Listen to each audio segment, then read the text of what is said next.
नमस्कार दोस्तों, आपका स्वागत है फैंटेसी नॉवल ऑडियो बुक में। आज हम लेकर आए हैं एक रोमांचक और रहस्यमयी कहानी जो आपको कल्पना की एक नई दुनिया में ले जाएगी। शुरू करने से पहले एक महत्वपूर्ण सूचना। इस कहानी के सभी पात्र, स्थान, घटनाएं और नाम पूर्णतः काल्पनिक हैं। इनका किसी वास्तविक व्यक्ति, स्थान या घटना से कोई संबंध नहीं है। यदि कोई समानता पाई जाती है तो वह मात्र संयोग होगी। तो बिना किसी देरी के आइए शुरू करते हैं आज की शानदार कहानी। अध्याय 161, वन्य जीवन का दिव्य कक्ष। ये यून पत्थर की मेज के पास गई और उसने देखा कि उस पर कपड़ों का एक नया सेट और एक किताब रखी हुई है। ये वस्त्र लिनेन के बने थे, छूने में खुरदुरे थे, लेकिन आम लोगों द्वारा पहने जाने वाले लिनेन के वस्त्रों से भिन्न थे।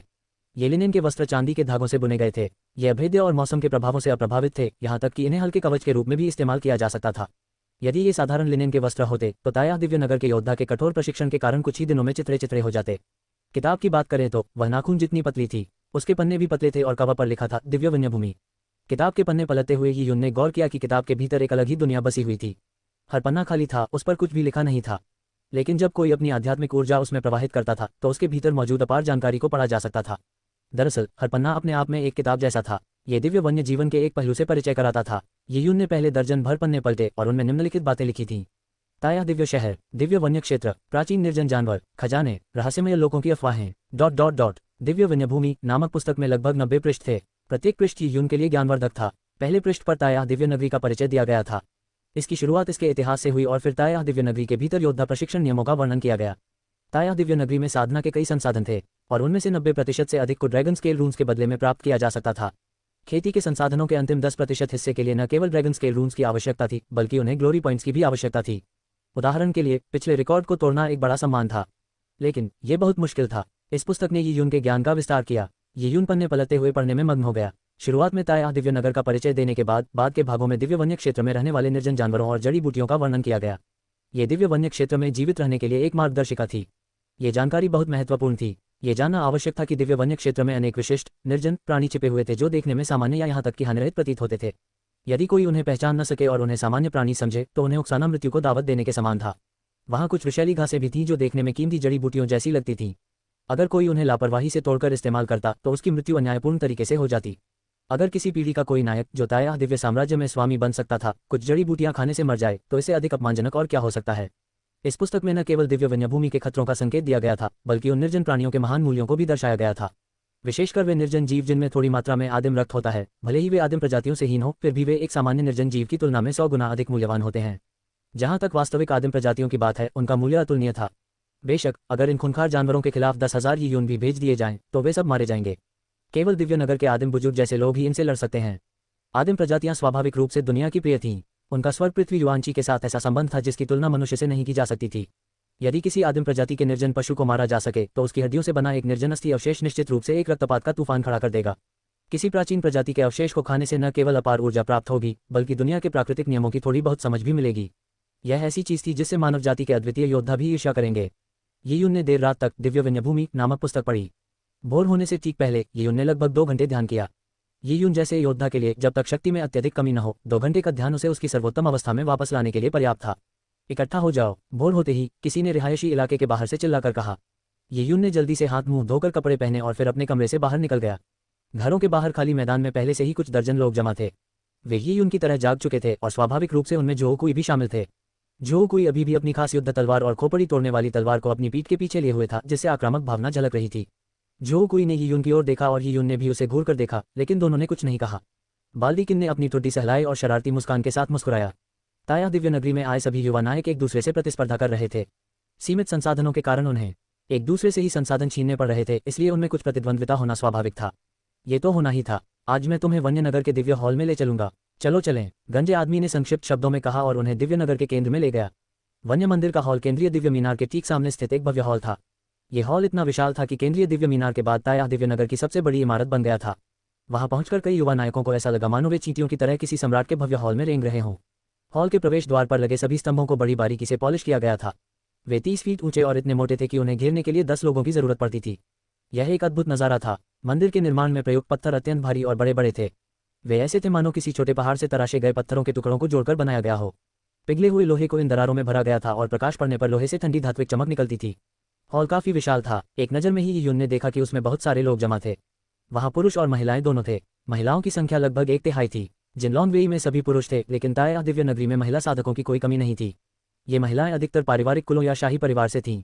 कुछ तो जिनलॉन्ग वेई के समकक्षों से भी थीं। उदाहरण के लिए किंग लुवान वेई महिलाओं की रेजिमेंट थी। हॉल में मौजूद अधिकांश लोग उच्च कोटि के वस्त्र पहने हुए थे। उनमें से कुछ ने शाही पोशाकें पहनी हुई थीं। उड़ने वाली मछली की आकृति वाले वस्त्रों के अलावा अजगर की आकृति वाले वस्त्र भी थे। अजगर के वस्त्र बैरन पहनते थे। ताया दिव्य साम्राज्य की कुलीन उपाधियां वंशानुगत नहीं थीं और न ही आजीवन बनी रहती थीं। यदि किसी योद्धा की शक्ति किसी कारणवश कम हो जाती तो उसकी उपाधि और सम्मान में कमी कर दी जाती। बेशक देश के लिए लड़ते हुए घायल होना इसमें शामिल नहीं था। ये यून ने अजगर की खाल से बना चोगा पहने युवक को देखा। वह लगभग 14 वर्ष का था। इतनी कम उम्र में बैरन बनना उसकी असाधारण प्रतिभा का प्रमाण था। 14 वर्षीय बैरन, पता नहीं वो कितना ताकतवर होगा, ये यून ने मन ही मन बुदबुदाया। अचानक उसने अपनी आंखें सिकुड़ी और दूसरी दिशा में देखने लगा। कड़ाईदार वस्त्र पहने क्यून्यू चोगा ओढ़े एक युवक कुर्सी पर बड़े ही सलीके से बैठा था। क्यून्यू का वस्त्र पहनने का मतलब विस्काउंट होता था। एक 16 वर्षीय युवक को विस्काउंट बना दिया गया था। विस्काउंट क्या होता था? यहाँ तक कि दिव्य राजधानी जिनलॉन्ग वेई के सेनापति यान मेंगलोंग भी केवल एक विस्काउंट थे। एक युवक को जनरल के समान विस्काउंट की उपाधि प्राप्त थी। ये यून सचमुच हैरान रह गई। उन्होंने महसूस किया कि हॉल में मौजूद कई लोग कढ़ाई वाले कपड़े पहने युवक से बच रहे थे। वहां मौजूद लगभग 99% लोग खड़े हो गए। फिर भी ये युवक वहां उदासीन भाव से बैठा रहा, मानो वह कोई राजा हो। युवक की निगाहें तिरछी नजरों से हर तरफ घूम रही थीं। उसके हाथ में एक बैंगनी रंग की लंबी तलवार थी और उंगली में एक लाल अंगूठी थी। अंतरस्थानिक अंगूठी। ये यून ने अंगूठी को पहचान लिया। इस अंतरस्थानिक अंगूठी की कीमत बहुत अधिक थी। ये यून के पास अभी तक कोई अंतरस्थानिक अंगूठी नहीं थी। दिव्य वन की अपनी यात्रा पर वह अपने साथ एक पशु की खाल का थैला लेकर चलता था, जिसका आकार एक व्यक्ति के आधे आकार का था। क्या आप उसे जानते हैं? ये यून ने अपने बगल में खड़े सोंग जिजुन से पूछा। ये यून ने सिर्फ अपनी आंखों से उस युवक की ओर इशारा किया, लेकिन ये यून को उम्मीद नहीं थी कि उसका यह इशारा ही सामने वाले की नजर में आ जाएगा। युवक ने अपनी निगाहें ये यून और सोंग जिजुन की ओर घुमाई। कुछ ही क्षण बाद उसने ये यून को अनदेखा किया और कहीं और देखने लगा। लेकिन उसी क्षण सोंग जिजुन की सांसें थम गईं। तलवार की शक्ति। उसकी आंखें तलवार की शक्ति का उपयोग करना सीख चुकी हैं। जब उस युवक ने उसकी ओर देखा तो सोंग जिजुन को ऐसा लगा मानो किसी तलवार ने उसकी भौहों के बीच से होकर गुजरा हो। उस ठंडे स्पर्श से उसके रोमचिद सिकुड़ गए। एक तलवारबाज अपने हाथों, हथेलियों और पैरों को तलवारों में ढाल सकता था। हथेली का वार तलवार के वार के समान होता था। अंतिम चरण में एक नज़र को भी तलवार में बदला जा सकता था और एक नज़र से ही लोगों को मारा जा सकता था। यह युवक अभी तक अपनी नज़र को तलवार की तरह तेज करने की अवस्था तक नहीं पहुंचा था, लेकिन उसने पहले ही इसे विकसित कर लिया था। वह कौन है? ये यून ने एक बार फिर पूछा, लेकिन सोंग जिजुन ने सिर हिलाते हुए कहा, मुझे कोई अंदाजा नहीं है। उद्धरण चिन्ह। सोंग जिजुन जिंग राज्य के नानजुन प्रांत के सोंग परिवार से थे। जिंग राज्य का नानजुन प्रांत विशालता या दिव्य साम्राज्य के सामने बहुत छोटा था, इसलिए सोंग जिजुन कई प्रतिष्ठित लोगों को नहीं जानते थे। इसी क्षण सोंग जिजुन के बगल में खड़े एक व्यक्ति ने कहा, उसका नाम यान कियान है और वह ताया शाही परिवार से है। वह 12 वर्ष की आयु में ताया दिव्य नगर में आया और यहाँ 3 वर्षों से प्रशिक्षण ले रहा है। अब यान कियान स्वर्ग और पृथ्वी के शीर्ष 100 में शामिल हो गया है। इस वर्ष वह शीर्ष 10 में भी प्रवेश कर सकता है। ताया शाही परिवार। ये यून ने गहरी सांस ली। पूरे ताया दिव्य साम्राज्य में प्रभावशाली कुल और पारिवारिक कुल तो थे, लेकिन कोई भी शाही परिवार की बराबरी नहीं कर सकता था। जिंग राज्य के विभिन्न प्रांतीय पारिवारिक कुलों की बात करें तो वे शाही परिवार के सामने चींटियों के समान थे। ताया दिव्य साम्राज्य की स्थापना के बाद से शाही परिवार की वंश परंपरा करोड़ों वर्षों तक चली आ रही थी। इन करोड़ों वर्षों में ताया दिव्य साम्राज्य के शाही परिवार के विवाह संबंधी सख्त नियम थे। शाही परिवार के प्रत्येक सदस्य का विवाह वरिष्ठों द्वारा तय किया जाता था। निजी विवाह की अनुमति नहीं थी, अन्यथा उन्हें अपना शाही दर्जा त्यागना पड़ता था। शाही परिवार के विवाह के लिए चुने गए उम्मीदवार या तो समृद्ध विरासत वाले शक्तिशाली पारिवारिक वंश के होते थे या फिर किसी प्राचीन रहस्यमयी जनजाति के श्रेष्ठ वंशज। यदि ऐसा नहीं होता तो उनमें ऐसी व्यक्तिगत प्रतिभाएं होनी चाहिए थीं जो कई लोगों को पीछे छोड़ दें। संक्षेप में, स्वर्ग के सभी प्रतिभाशाली, कुलीन और गौरवशाली बच्चों को शाही परिवार में समाहित कर लिया जाता था। इसका कारण ये सुनिश्चित करना था कि उनकी संतानों का वंश और मजबूत हो। तभी किसी विलक्षण प्रतिभा के जन्म की संभावना अधिक होती थी। यह अनुचित व्यवस्था ही थी जिसने ताया शाही परिवार की समृद्धि और सत्ता को सुनिश्चित किया। राजपरिवार की विरासत बेहद समृद्ध थी। राजपरिवार में खजानों की कोई कमी नहीं थी, लेकिन इसका यह मतलब नहीं था कि शाही वंश का होना ही सबको इन सभी संसाधनों का लाभ उठाने का अधिकार देता था। राजपरिवार में बहुत सारे लोग थे, इसलिए केवल कुछ खास लोगों को ही राजपरिवार की देखरेख का लाभ मिलता था। इन परिस्थितियों में यह आश्चर्य की बात नहीं थी कि यान कियान ने 15 वर्ष की आयु में विस्काउंट की उपाधि प्राप्त कर ली थी। अध्याय 162 स्वर्ग, पृथ्वी, मनुष्य सम्मान सूची। ये यून और उसके साथियों ने लगभग 15 मिनट तक इंतजार किया। फिर एक दरवाजा खुला और लगभग 1 दर्जन लोग बाहर निकले। एक दुबला पतला युवक उनका नेतृत्व कर रहा था। इस युवक ने एक साधारण और ढीला प्रशिक्षण सूट पहना हुआ था और उसकी पीठ के पीछे एक कृपाण थी। दुबले पतले युवक का हर कदम ठीक 4 फीट का था, मानो उन्हें किसी रूलर से मापा गया हो। इस दुबले पतले युवक को देखकर लोगों को ऐसा लगता था मानो वह म्यान से बाहर निकली हुई दमनकारी धार वाली तलवार हो। दुबले पतले युवक के प्रकट होते ही कई निगाहें उस पर टिक गईं। ये यून की आंखें सिकुड़ गईं। उसकी भौहों में ठंडक सी महसूस हुई। इस युवक का दबाव बहुत अधिक था। पास ही में जो कोई इस युवक को देखकर चिंतित हो गया। इस दुबले पतले युवक की आभा यान कियान से भी कहीं अधिक थी। यान कियान खड़ी हो गई और दोनों ने एक दूसरे को निगाहों से देखा, जिससे एक चिंगारी सी उठी। सफलता मिली। यान कियान ने उस दुबले पतले युवक को देखा जिसकी पुतलियां लगभग सुई की तरह सिकुड़ गई थीं। किस्मत से एक बड़ी सफलता मिली और मुझे कुछ गौरव प्राप्त हुआ। अब मैं कुछ काम कर सकता हूँ, दुबले पतले युवक ने उदासीनता से कहा। वाह, शानदार नतीजा, बधाई हो। यान कियान की भौहें तन गईं और उसकी आंखों में एक अजीब सी चमक आ गई। हालांकि वह बधाई दे रहा था, लेकिन दोनों के बीच की प्रतिस्पर्धा साफ झलक रही थी। यामकियान और दुबला पतला युवक प्रतिद्वंद्वी थे। यह कोई आश्चर्य की बात नहीं थी। ताया दिव्य नगरी में सभी युवा नायकों के बीच प्रतिस्पर्धा का भाव था, ठीक ही उनकी तरह जो कई लोगों से प्रतिस्पर्धा करती थी। कई ऐसी चीजें थी जिन्हें अगर आप हासिल कर लेते तो कोई और नहीं कर पाता। ऐसी परिस्थितियों में सौहार्दपूर्ण संबंध कैसे संभव हो सकते हैं? आखिरकार दुबला पतला युवक यामकियान से कंधा मिलाकर चला गया। जैसे ही वह बाहर निकलने वाला था, वह मुड़ा और यामकियान से बोला, मैं तुम्हारी चुनौती का इंतजार कर रहा हूँ। ये शब्द सुनकर ताया डिवाइन सिटी के सभी नवागंतुक एक दूसरे की ओर देखने लगे। ये दुबला पतला युवक कौन था? यामकियान की चुनौती का इंतजार करने की उसकी इतनी अकड़ क्यों थी? यामकियान की प्रतिक्रिया देखकर यह स्पष्ट हो गया कि यामकियान ने मन ही मन ये स्वीकार कर लिया था कि उस दुबले पतले युवक की ताकत उससे कहीं अधिक थी। हे भगवान, यामकियान पहले से ही इतना शक्तिशाली था। वह 15 साल का विस्काउंट था, फिर भी कोई उसे दबा रहा था। कई लोग रुक गए और मुंह भर लार निगलने के बाद बोले, ये जगह वाकई विशेषज्ञों से भरी हुई है। उद्धरण चिन्ह। तलवार लिए उस युवक के चले जाने के बाद कई लोग ये पूछे बिना नहीं रह सके, वह पतला तलवारबाज कौन है? उसकी साधना का स्तर क्या है? नेता बाल्दीकिन ने उत्तर दिया, उसका नाम याओ दाओ दानव कृपाण है। यह उसका उपनाम भी है और नाम भी। वह 3 साल से ताया दिव्य नगरी में है। इस साल उसकी उम्र 15 साल हो गई है। वह और यामकियान 3 साल पहले के बैच में सबसे अच्छे छात्र रहे हैं। वे एक दूसरे के सबसे बड़े प्रतिद्वंद्वी हैं, लेकिन याओ दाओ हमेशा से यामकियान से आगे निकलता रहा है। जहां तक उसकी साधना के स्तर की बात है, वह यामकियान के समान है। वे दोनों बैंगनी रक्त क्षेत्र के शिखर से ऊपर हैं, युआन फाउंडेशन क्षेत्र के प्रारंभिक चरण में। युआन फाउंडेशन क्षेत्र। सबने गहरी सांस ली। युआन का अर्थ आरंभ होता था। युआन वर्ष पहला वर्ष होता था। युआन जनरल सेना में सर्वोच्च कमांडर होता था और युआन स्कॉलर परीक्षा में प्रथम स्थान प्राप्त करने वाला व्यक्ति होता था। युआन वंश की नींव एक योद्धा की शुरुआत और मूल जड़ थी। जब कोई योद्धा बैंगनी रक्त क्षेत्र के शिखर पर पहुंच जाता है तो उसके शरीर का सार पोषित हो जाता है। जब ये सार एकाग्र होता है तो उसमें गुणात्मक परिवर्तन आ जाता है। रक्त संघनित होकर ऊर्जा के फव्वारे में परिवर्तित हो जाता है। एक बार जब ऊर्जा का फव्वारा ठोस हो जाता है तो वह एक मजबूत नींव बन जाता है। यही युआन साम्राज्य की नींव थी। यदि बैंगनी रक्त को मार्शल आर्ट के प्रारंभिक चरण कहा जाए तो युआन फाउंडेशन क्षेत्र एक योद्धा के लिए देवत्व प्राप्त करने का पहला कदम था। ताया दिव्य साम्राज्य में युआन फाउंडेशन क्षेत्र के योद्धाओं का बहुत सम्मान था। इसके अलावा याओ दाओ और यामकियान की उम्र केवल 15 वर्ष थी। पता चला कि वे पहले ही युआन फाउंडेशन क्षेत्र में प्रवेश कर चुके थे। कई नौसिखिए अवाक रह गए। वे सभी पर्पल ब्लड स्तर पर थे, लेकिन कुछ अन्य युआन फाउंडेशन स्तर पर थे। यामकियान पहले से ही प्रभावशाली थी, लेकिन वास्तव में यामकियान याओ दाओ के दबाव में थी। आप चाहे कितने भी मजबूत क्यों न हो, आपसे ज्यादा मजबूत कोई न कोई हमेशा होता है। अभी तुम्हारा रास्ता लंबा है। वे लोग ताया दिव्य नगरी में 3 साल से हैं। तुम अभी आए हो, इतनी जल्दी क्या है? नौसिखियों का निराश मन देखकर गंजे आदमी ने कहा, ठीक है, अब हमारी बारी है अंदर जाने की। इतना कहते ही गंजे आदमी ने उन्हें हॉल के दरवाजे से अंदर ले गया।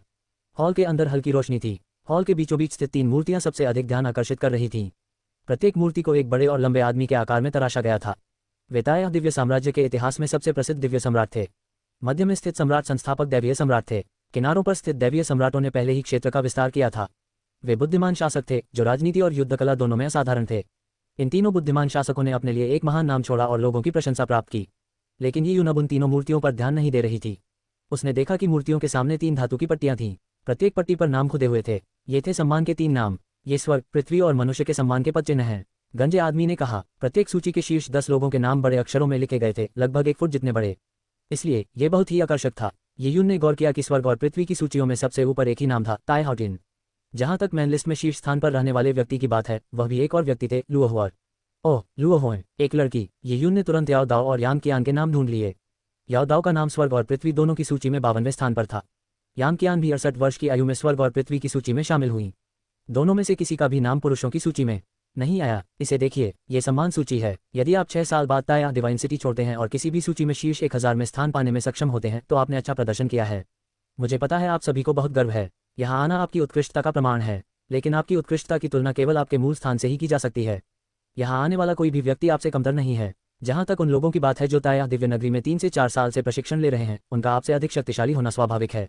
यदि आप में से कोई भी 1 वर्ष के भीतर और ताया दिव्य नगरी छोड़ने के बाद नहीं उन सूचियों में से किसी के भी शीर्ष 1000 में प्रवेश कर लेता है, तो आप ताया दिव्य साम्राज्य के सभी बड़े गुटों का ध्यान आकर्षित करेंगे। वे आपको अपने साथ जोड़ने के लिए होड़ करेंगे। गंजे आदमी के शब्द बहुत ही उत्तेजक थे। 1 साल में शीर्ष 1000 में प्रवेश करना, ताया दिव्य साम्राज्य के सभी बड़े गुटों का आकर्षण जीतना, ये बहुत ही रोमांचक था। जो कोई ने अपनी कलाई पकड़ ली और उसकी आंखों में लड़ने का जज्बा झलक रहा था। एक पुरुष होने के नाते उसे यह करना ही था। ये जो कोई का सपना था और साथ ही वहां मौजूद कई युवा नायकों का भी सपना था। येयून ने चुपचाप सूची में लिखे नामों को याद कर लिया। स्वर्ग, पृथ्वी, मनुष्य के सम्मान सूचियों में युआन साम्राज्य के प्रारंभिक चरण के कुलीन वर्ग का स्थान भी 10 में ही होता था। फिर जो लोग शीर्ष 10 या शीर्ष 3 में स्थान प्राप्त कर चुके थे, उनका साधना स्तर क्या था? युआन युग के आधारभूत काल के मध्य में, या शायद युआन युग के आधारभूत काल के अंतिम चरण में भी। इसकी कल्पना करना भी मुश्किल था। ये ताया दिव्य नगरी वास्तव में वह स्थान था जहां ताया दिव्य साम्राज्य के सभी कुलीन लोग एकत्रित होते थे। यहाँ तक कि जिनलॉन वेई भी कई बड़े पारिवारिक कुलों, शाही परिवार, 4 सैन्य रेजिमेंटों, किंग लुवान वेई, शाही रक्षकों और विभिन्न गुटों से गठित अन्य कुलीन समूहों की तुलना में कुछ भी नहीं था। इसके अलावा जिंग राज्य की दिव्य राजधानी की जिनलॉन वेई शाखा पूरे ताया दिव्य साम्राज्य में मौजूद 100 जिनलॉन वेई शाखाओं में से केवल एक थी। इस सम्मान सूची को तैयार करना वाकई एक बड़ी चुनौती थी। ये यून को अपने रक्त में गर्माहट का अनुभव हुआ। मुझे आश्चर्य होता है कि मेरी वर्तमान रैंकिंग क्या होगी। शीर्ष 1000 में होना तो नामुमकिन है। मैंने सुना है कि ताया दिव्य नगरी में 12,000 साधक हैं। हर साल लगभग 2000 नौसिखिए होते हैं और नौसिखिए आमतौर पर सबसे निचले पायदान पर होते हैं। मेरे साथ आए सोंग जिजुन तो निश्चित रूप से 10,000 से ऊपर हैं। नए रंगरूटों में मेरी ताकत काफ़ी अच्छी होनी चाहिए। जो कुई को अगर मैं उस पर अचानक हमला न भी करता तब भी मैं हरा सकता था। लेकिन इस बैच में लगभग 2000 लोग हैं। जो कुई को इन 2000 रंगरूटों में ज़्यादा से ज़्यादा औसत से ऊपर माना जा सकता है। मेरी रैंक क्या होगी? क्या इन 2000 रंगरूटों में मुझसे ज़्यादा ताकतवर लोग हैं? ये यून ने खुद को कम नहीं आंका, लेकिन वह जानता था कि उसकी बैंगनी रक्त स्तर की शक्ति तो बस शुरुआत थी। पूरे जिंग राज्य में ये यून को सर्वश्रेष्ठ में से एक माना जाता था। लेकिन 107 अन्य राज्य भी थे और उनमें सबसे बड़ा जोंग राज्य भी था। शाही नगरी, इसमें कोई आश्चर्य की बात नहीं होगी कि नौसिखियों में उससे भी अधिक मजबूत खिलाड़ी मौजूद थे। ताया दिव्य नगरी के बुजुर्गों को गिनकर ये उनका अनुमान था कि उसकी कुल रैंकिंग 10,000 से ऊपर होगी। क्या यह 8,000 थी, 9,000 या फिर वह 10,000 से भी कहीं ऊपर हो सकता था? उसे इसका कोई अंदाजा नहीं था। एक साल के भीतर शीर्ष 1000 में प्रवेश करना असाधारण माना जाता था। इससे देश के कई बड़े गुटों का ध्यान आकर्षित होता तो मेरा क्या होता? मैं एक साल में कितनी दूर तक पहुंच पाता? ये यून को इसकी बहुत उम्मीद थी। उसने सोचा कि वह एक विशाल वन्य क्षेत्र से आया है। साधना तकनीकों या संसाधनों की बात करें तो उसकी तुलना शाही परिवार या महावंशी कुलों के युवाओं से नहीं की जा सकती थी। हालांकि उसने 2 जन्म लिए थे, लेकिन उच्च बोध शक्ति और स्वर को चुनौती देने वाले बैंगनी क्रिस्टल की सहायता से मार्शल आर्ट से उसका संपर्क बहुत कम था। ताया दिव्य साम्राज्य के शीर्ष 10,000 युवा नायकों में शामिल होना ही अपने आप में एक बड़ी उपलब्धि थी।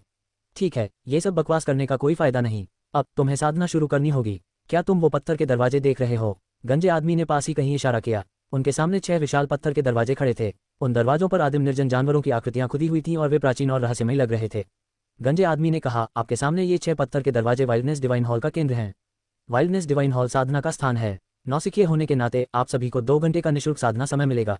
अब आप सभी प्रवेश कर सकते हैं। आप अपनी इच्छानुसार किसी भी दरवाजे से प्रवेश कर सकते हैं। प्रत्येक दरवाजे से केवल 18 लोग ही प्रवेश कर सकते हैं। ओह, मुफ्त साधना का समय। ये यून रुक गया। ऐसा लग रहा था कि भविष्य में इस जगह में प्रवेश करने के लिए ड्रैगन स्केल रूम से भुगतान करना होगा।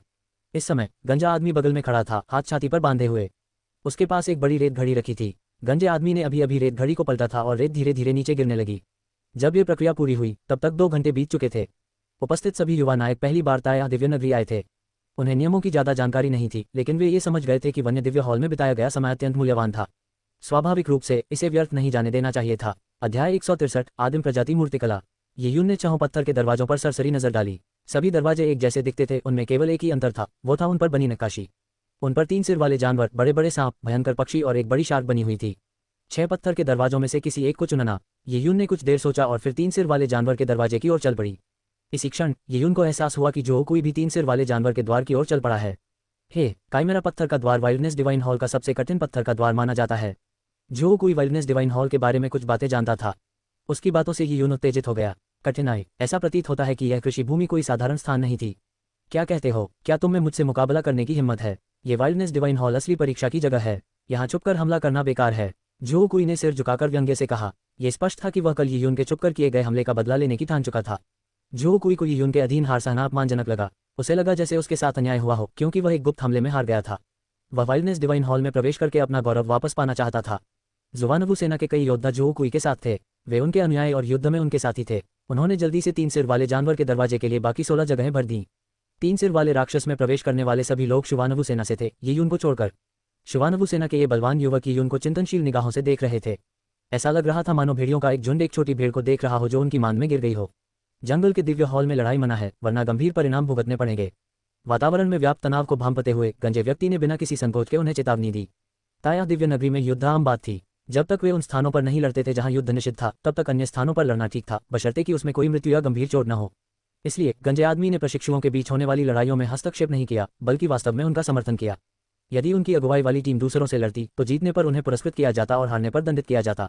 ये लोग तो मानो मक्खियों के झुंड की तरह तुम पर नजर रखे हुए हैं। जू झेंग ने ये यून के पीछे से यह संदेश भेजा। ये यून ने कंधे उचकाते हुए लापरवाही से कहा, जो भी हो। ये कहते हुए ये यून 3 सिर वाले जानवर के द्वार की ओर बढ़ गया।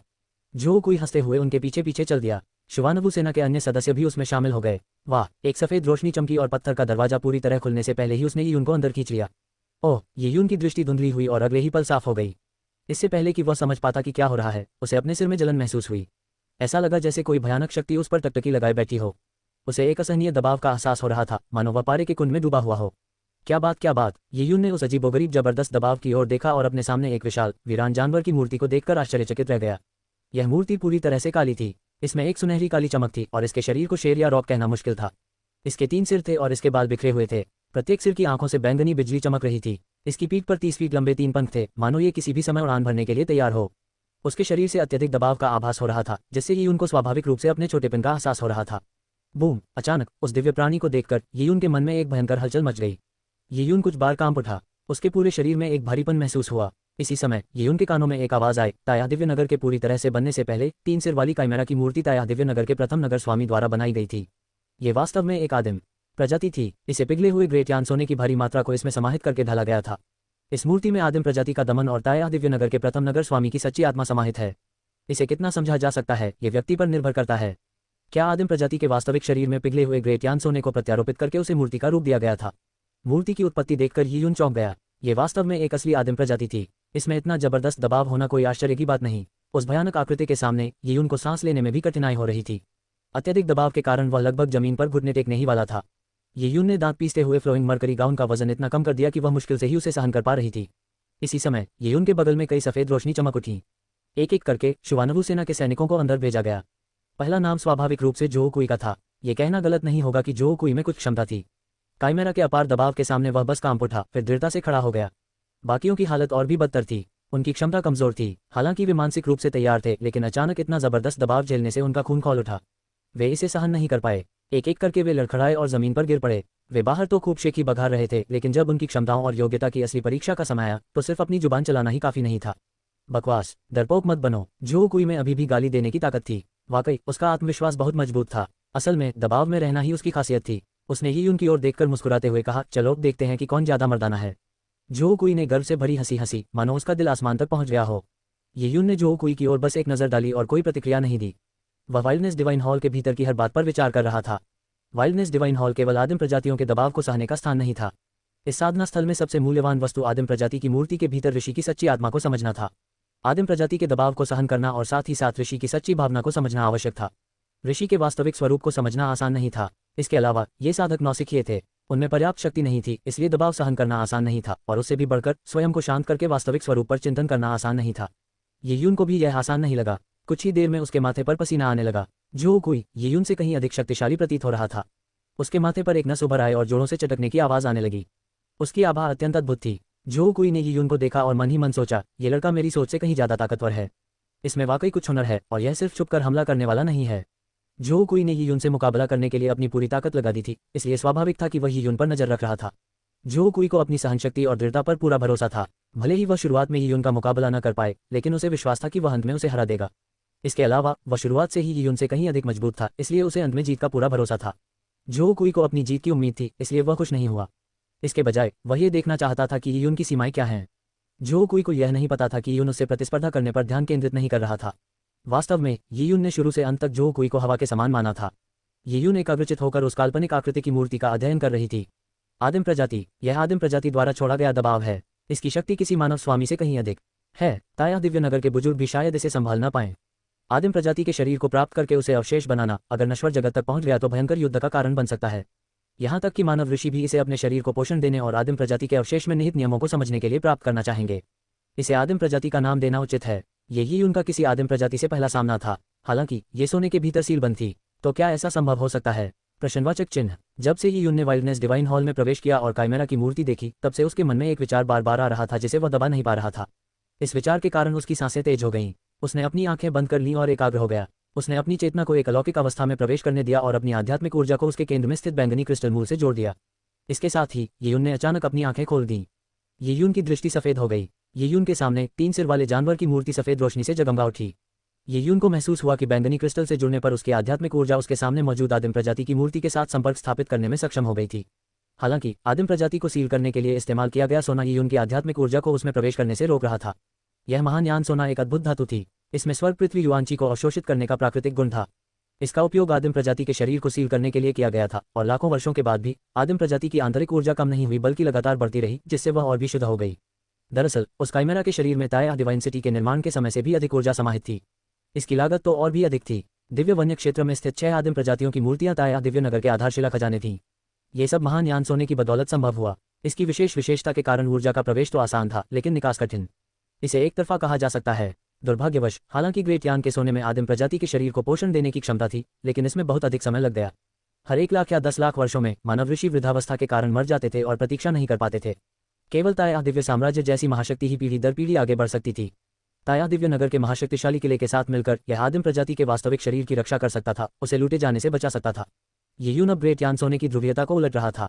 अपनी सांसों को नियंत्रित करने के बाद उसने पूरी एकाग्रता के साथ बैंगनी क्रिस्टल की ऊर्जा को नियंत्रित करने की क्षमता का उपयोग करते हुए ग्रेट यान सोने के भीतर से बूंद बूंद करके ऊर्जा को बाहर निकाला। धीरे धीरे 3 सिरों वाले राक्षस के मध्य सिर से एक प्रकाश निकलने लगा जो ऊर्जा के संचय के साथ साथ और भी तेज होता गया। 3 सिरों वाली मूर्ति के सभी कोनों से ऊर्जा उसके मध्य सिर में एकत्रित होने लगी, मानो वह किसी कवच से बाहर निकल रही हो। जब ऊर्जा अपने चरम पर संघनित हुई तो बड़ी मुश्किल से ग्रेट यान के सोने से कबूतर के अंडे के आकार का एक हल्का पिंड निकला। ये धीरे धीरे बैंगनी क्रिस्टल के मार्गदर्शन में तैरता हुआ यीयुन की ओर उड़ गया। इस प्रकाश के धब्बे को देखकर यीयुन अत्यंत प्रसन्न हो उठी। मैं सफल हो गया। अध्याय 164 ऋषि का सत्य। यीयुन सिर्फ प्रयोग करना चाहता था और यह सफल रहा। भले ही यह ऊर्जा एक आदिम प्रजाति से थी जिसे ग्रेट यान बोर्ड द्वारा सील कर दिया गया था, फिर भी पर्पल क्रिस्टल इसे सोखने में सक्षम था। ये प्रक्रिया कठिन थी और इसका कारण संभवतः यह था कि उनकी आध्यात्मिक ऊर्जा कमजोर थी। ग्रेट यान सोने के भीतर से निकाली गई ऊर्जा वास्तव में आदिम प्रजाति की कुल ऊर्जा का एक अत्यंत छोटा हिस्सा थी। यदि उसकी आध्यात्मिक ऊर्जा अधिक होती तो ग्रेट यान सोने के भीतर से ऊर्जा को अवशोषित करना बहुत आसान होता।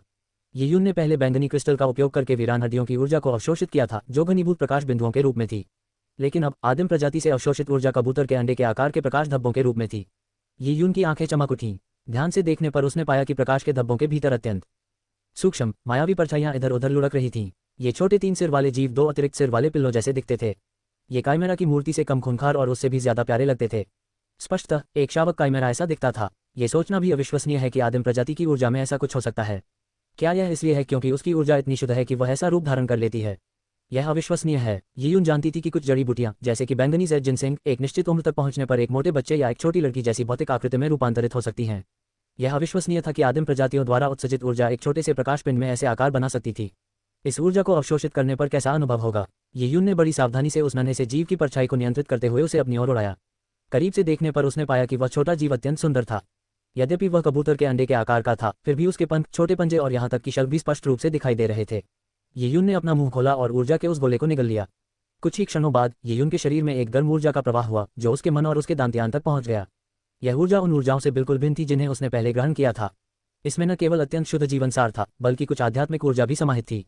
यह आध्यात्मिक ऊर्जा यीयुन के दिमाग में प्रवेश कर गई और यीयुन को लगा कि उसके आसपास का सारा दृश्य धुंधला हो गया है। धुंधली सफेद रोशनी में उसे ऐसा लगा जैसे वह खुद को उड़ते हुए देख रहा हो। वह विशाल निर्जन क्षेत्र के ऊपर आकाश में हजारों मीटर की ऊंचाई पर उड़ रहा था। यीयुन को ऐसा लगा जैसे वह आदिम प्रजाति में परिवर्तित हो गया हो। यह आदिम प्रजाति शिकार करती थी, हवा में उड़ती और जमीन पर उतरती थी और दूसरी आदिम प्रजातियों से लड़ती थी। ये छवियां रुक रुक कर यीयुन के मन में उभरती थीं। इन धुंधले दृश्यों में यीयुन को ऐसा लगा मानो उसने एक बिल्कुल नई दुनिया को छू लिया हो। वह अपने आसपास की स्वर्ग पृथ्वी युआंची ऊर्जा को महसूस कर पा रहा था।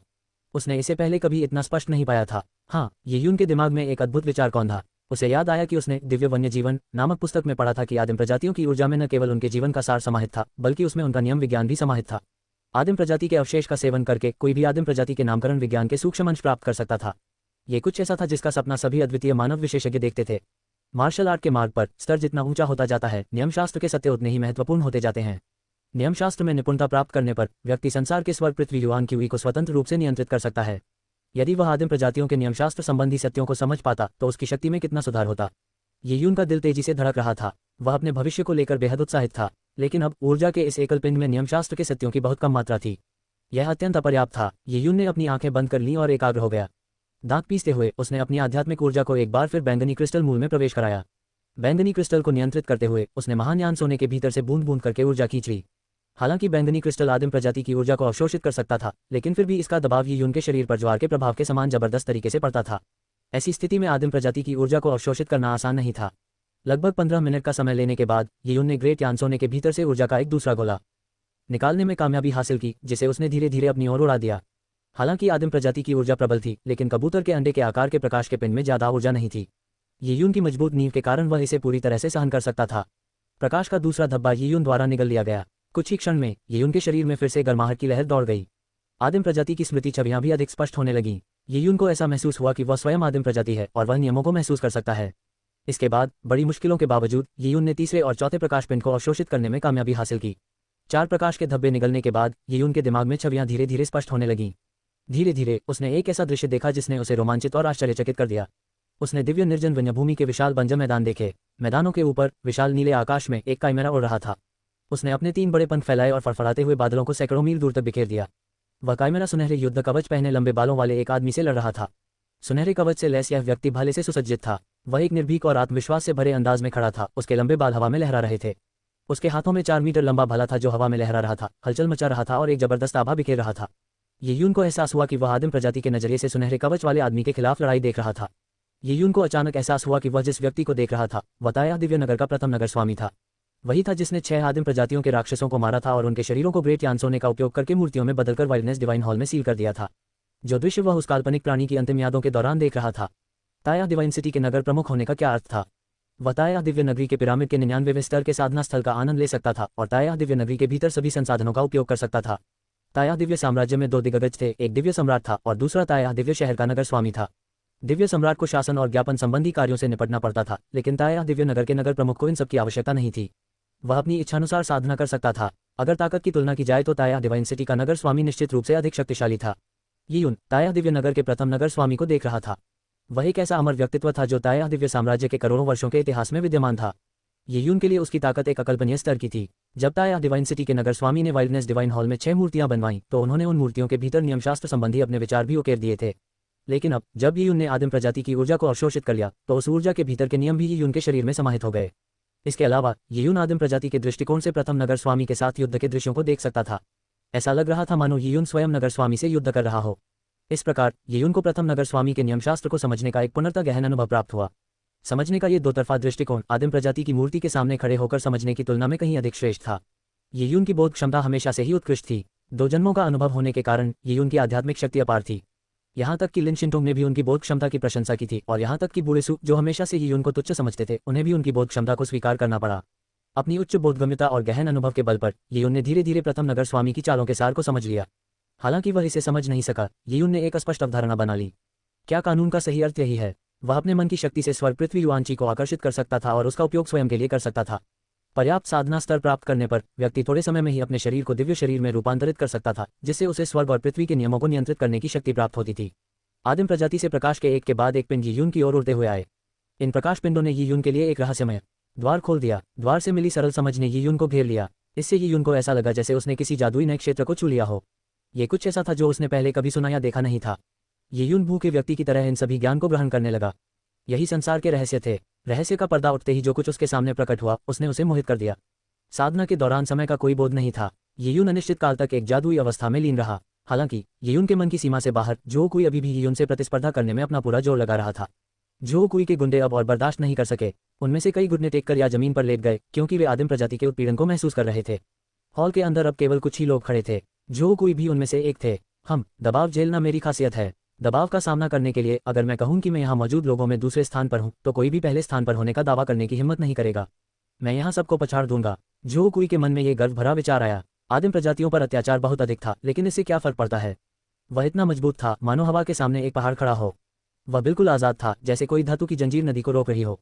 ये जो कोई की वर्तमान मानसिक स्थिति थी। जो कोई पहले से ही दबाव महसूस कर रहा था। हालांकि वह बुरी तरह थका हुआ था और उसका शरीर अपनी चरम सीमा पर था, लेकिन इस आत्मसम्मोहन के प्रभाव में जो कोई एक आनंदित अवस्था में पहुंच गया। उसने अवचेतन रूप से खुद से कहा कि वह सबसे शक्तिशाली है। इसलिए दबाव के प्रति उसका प्रतिरोध एक और स्तर तक बढ़ गया। जो कोई का सिर पसीने से भीगा हुआ था और उसकी हड्डियां चटक रही थीं। उसने बड़ी मुश्किल से मुड़कर यीयुन की ओर देखा, लेकिन उसने देखा कि यीयुन का चेहरा पीला पड़ गया था और उसकी आंखें बंद थीं। यीयुन की पलकें लगातार कांप रही थीं, मानो वह किसी बुरे सपने में हो। उसकी मानसिक स्थिति अस्थिर है। वह अपनी सीमा पर पहुंच चुका है। ये विचार जो कोई के मन में थे। बेशक इस समय उसके लिए भी स्थिति आसान नहीं थी। जो कोई यीयुन के बेहोश होने का दृश्य देखना चाहता था, लेकिन उसकी किस्मत में ये लिखा था कि वह इसे कभी नहीं देख पाएगा। घंटी। अचानक सबके कानों में एक तेज घंटा बज उठा। 2 घंटे पूरे हो गए हैं। सभी साधक वाइल्डनेस डिवाइन हॉल से बाहर निकले। 6 कमरों में एक प्रभावशाली आवाज गूंजी। ये वही आवाज थी जिसने वाइल्डनेस डिवाइन हॉल में मूर्तियों का परिचय कराया था। समय समाप्त हो गया। कितना अफसोस। यीयुन की आत्मा अभी भी समाधि की अवस्था में थी। जैसे जैसे वह अपने मन की दुनिया से बाहर आ रहा था, उसने धीरे धीरे अपनी आंखें खोलीं। अध्याय 165। हम अच्छा कर रहे हैं। और यह खत्म हो गया। 2 घंटे का साधना समय बहुत कम है। यीयुन को अफसोस हुआ। पढ़ाई के दौरान व्यवधान आना बेहद असहज था। अगर वह थोड़ा और रुक पाता, जैसे कि 2 घंटे और, तो उसे बहुत फायदा होता। इस बारे में सोचे तो एक अतिरिक्त दिन भी पर्याप्त नहीं होगा। यीयून ने 3 सिर वाले जानवर की मूर्ति को देखा और उसे पाने की तीव्र इच्छा हुई। ये वन्य दिव्य हॉल वास्तव में ताया दिव्य नगरी का आधारशिला खजाना है। मैं दोबारा कब आ पाऊंगा? धिक्कार है, आखिरकार मैंने इसे सहन कर लिया। प्रशिक्षण का अनुभव अच्छा रहा, लेकिन ये 2 घंटे कष्टदायक थे। उद्धरण चिन्ह। यीयून के बगल में बैठे कई युवकों को ऐसा लग रहा था मानो उन्हें पानी से बाहर निकाला गया हो। वे पसीने से तरबतर थे। उनमें से कुछ में बिल्कुल भी ताकत नहीं बची थी और वे अपनी वर्तमान स्थिति की परवाह किए बिना जमीन पर पड़े थे। स्वर्ग के इन गौरवशाली पुत्रों में अगर जरा सी भी ताकत होती तो वे उठ खड़े होते। जमीन पर मरे हुए कुत्ते की तरह लेट जाना इस बात का प्रतीक था कि वे अपनी सहनशक्ति की सीमा तक पहुंच चुके थे। कई लोग बीच में ही हार मानकर वाइल्डनेस डिवाइन हॉल से चले जाना चाहते थे, लेकिन वे जानते थे कि वाइल्डनेस डिवाइन हॉल में साधना करने का मौका बेहद अनमोल था। वे इन 2 घंटों को बर्बाद नहीं कर सकते थे, क्योंकि अगली बार जब वे प्रवेश करना चाहते तो उन्हें ड्रैगन स्केल रून्स का भुगतान करना पड़ता। ये कीमत तो बिल्कुल भी सस्ती नहीं होगी। ये तो स्पष्ट था। ताया दिव्य नगरी में इतने सारे लोग थे, भला कौन इन 6 आदिम प्रजातियों की मूर्तियों से सीखना नहीं चाहेगा? इतने सारे लोगों की कतार में किसी व्यक्ति को कितना समय मिल सकता है? ऐसी परिस्थितियों में बीच में ही हार मान लेना न केवल स्वर्गिक खजाने का अपमान करना था, बल्कि इससे भगवान भी उन्हें नीचा समझते। उन्हें बहिष्कृत भी किया जा सकता था। इसलिए चाहे कितनी भी असुविधा हो, उन सभी ने इसे सहन किया। बाकियों से अलग यीयून का शरीर शुद्ध ऊर्जा से भरा हुआ था। यह ऊर्जा स्वाभाविक रूप से उस आदिम प्रजाति की मूर्ति से आई थी। इससे ठीक पहले यीयून ध्यान की अवस्था में था। अत्यधिक एकाग्रता के कारण उसके शरीर ने आदिम प्रजाति से केवल थोड़ी सी ऊर्जा ही अवशोषित की थी। अभी भी बहुत सी ऊर्जा ऐसी थी जिसे वह अवशोषित नहीं कर पाया था। यीयून ने अपना सिर हिलाया। वह नियमशास्त्र को समझने की कोशिश कर रहा था और उसे किसी और चीज की परवाह नहीं थी।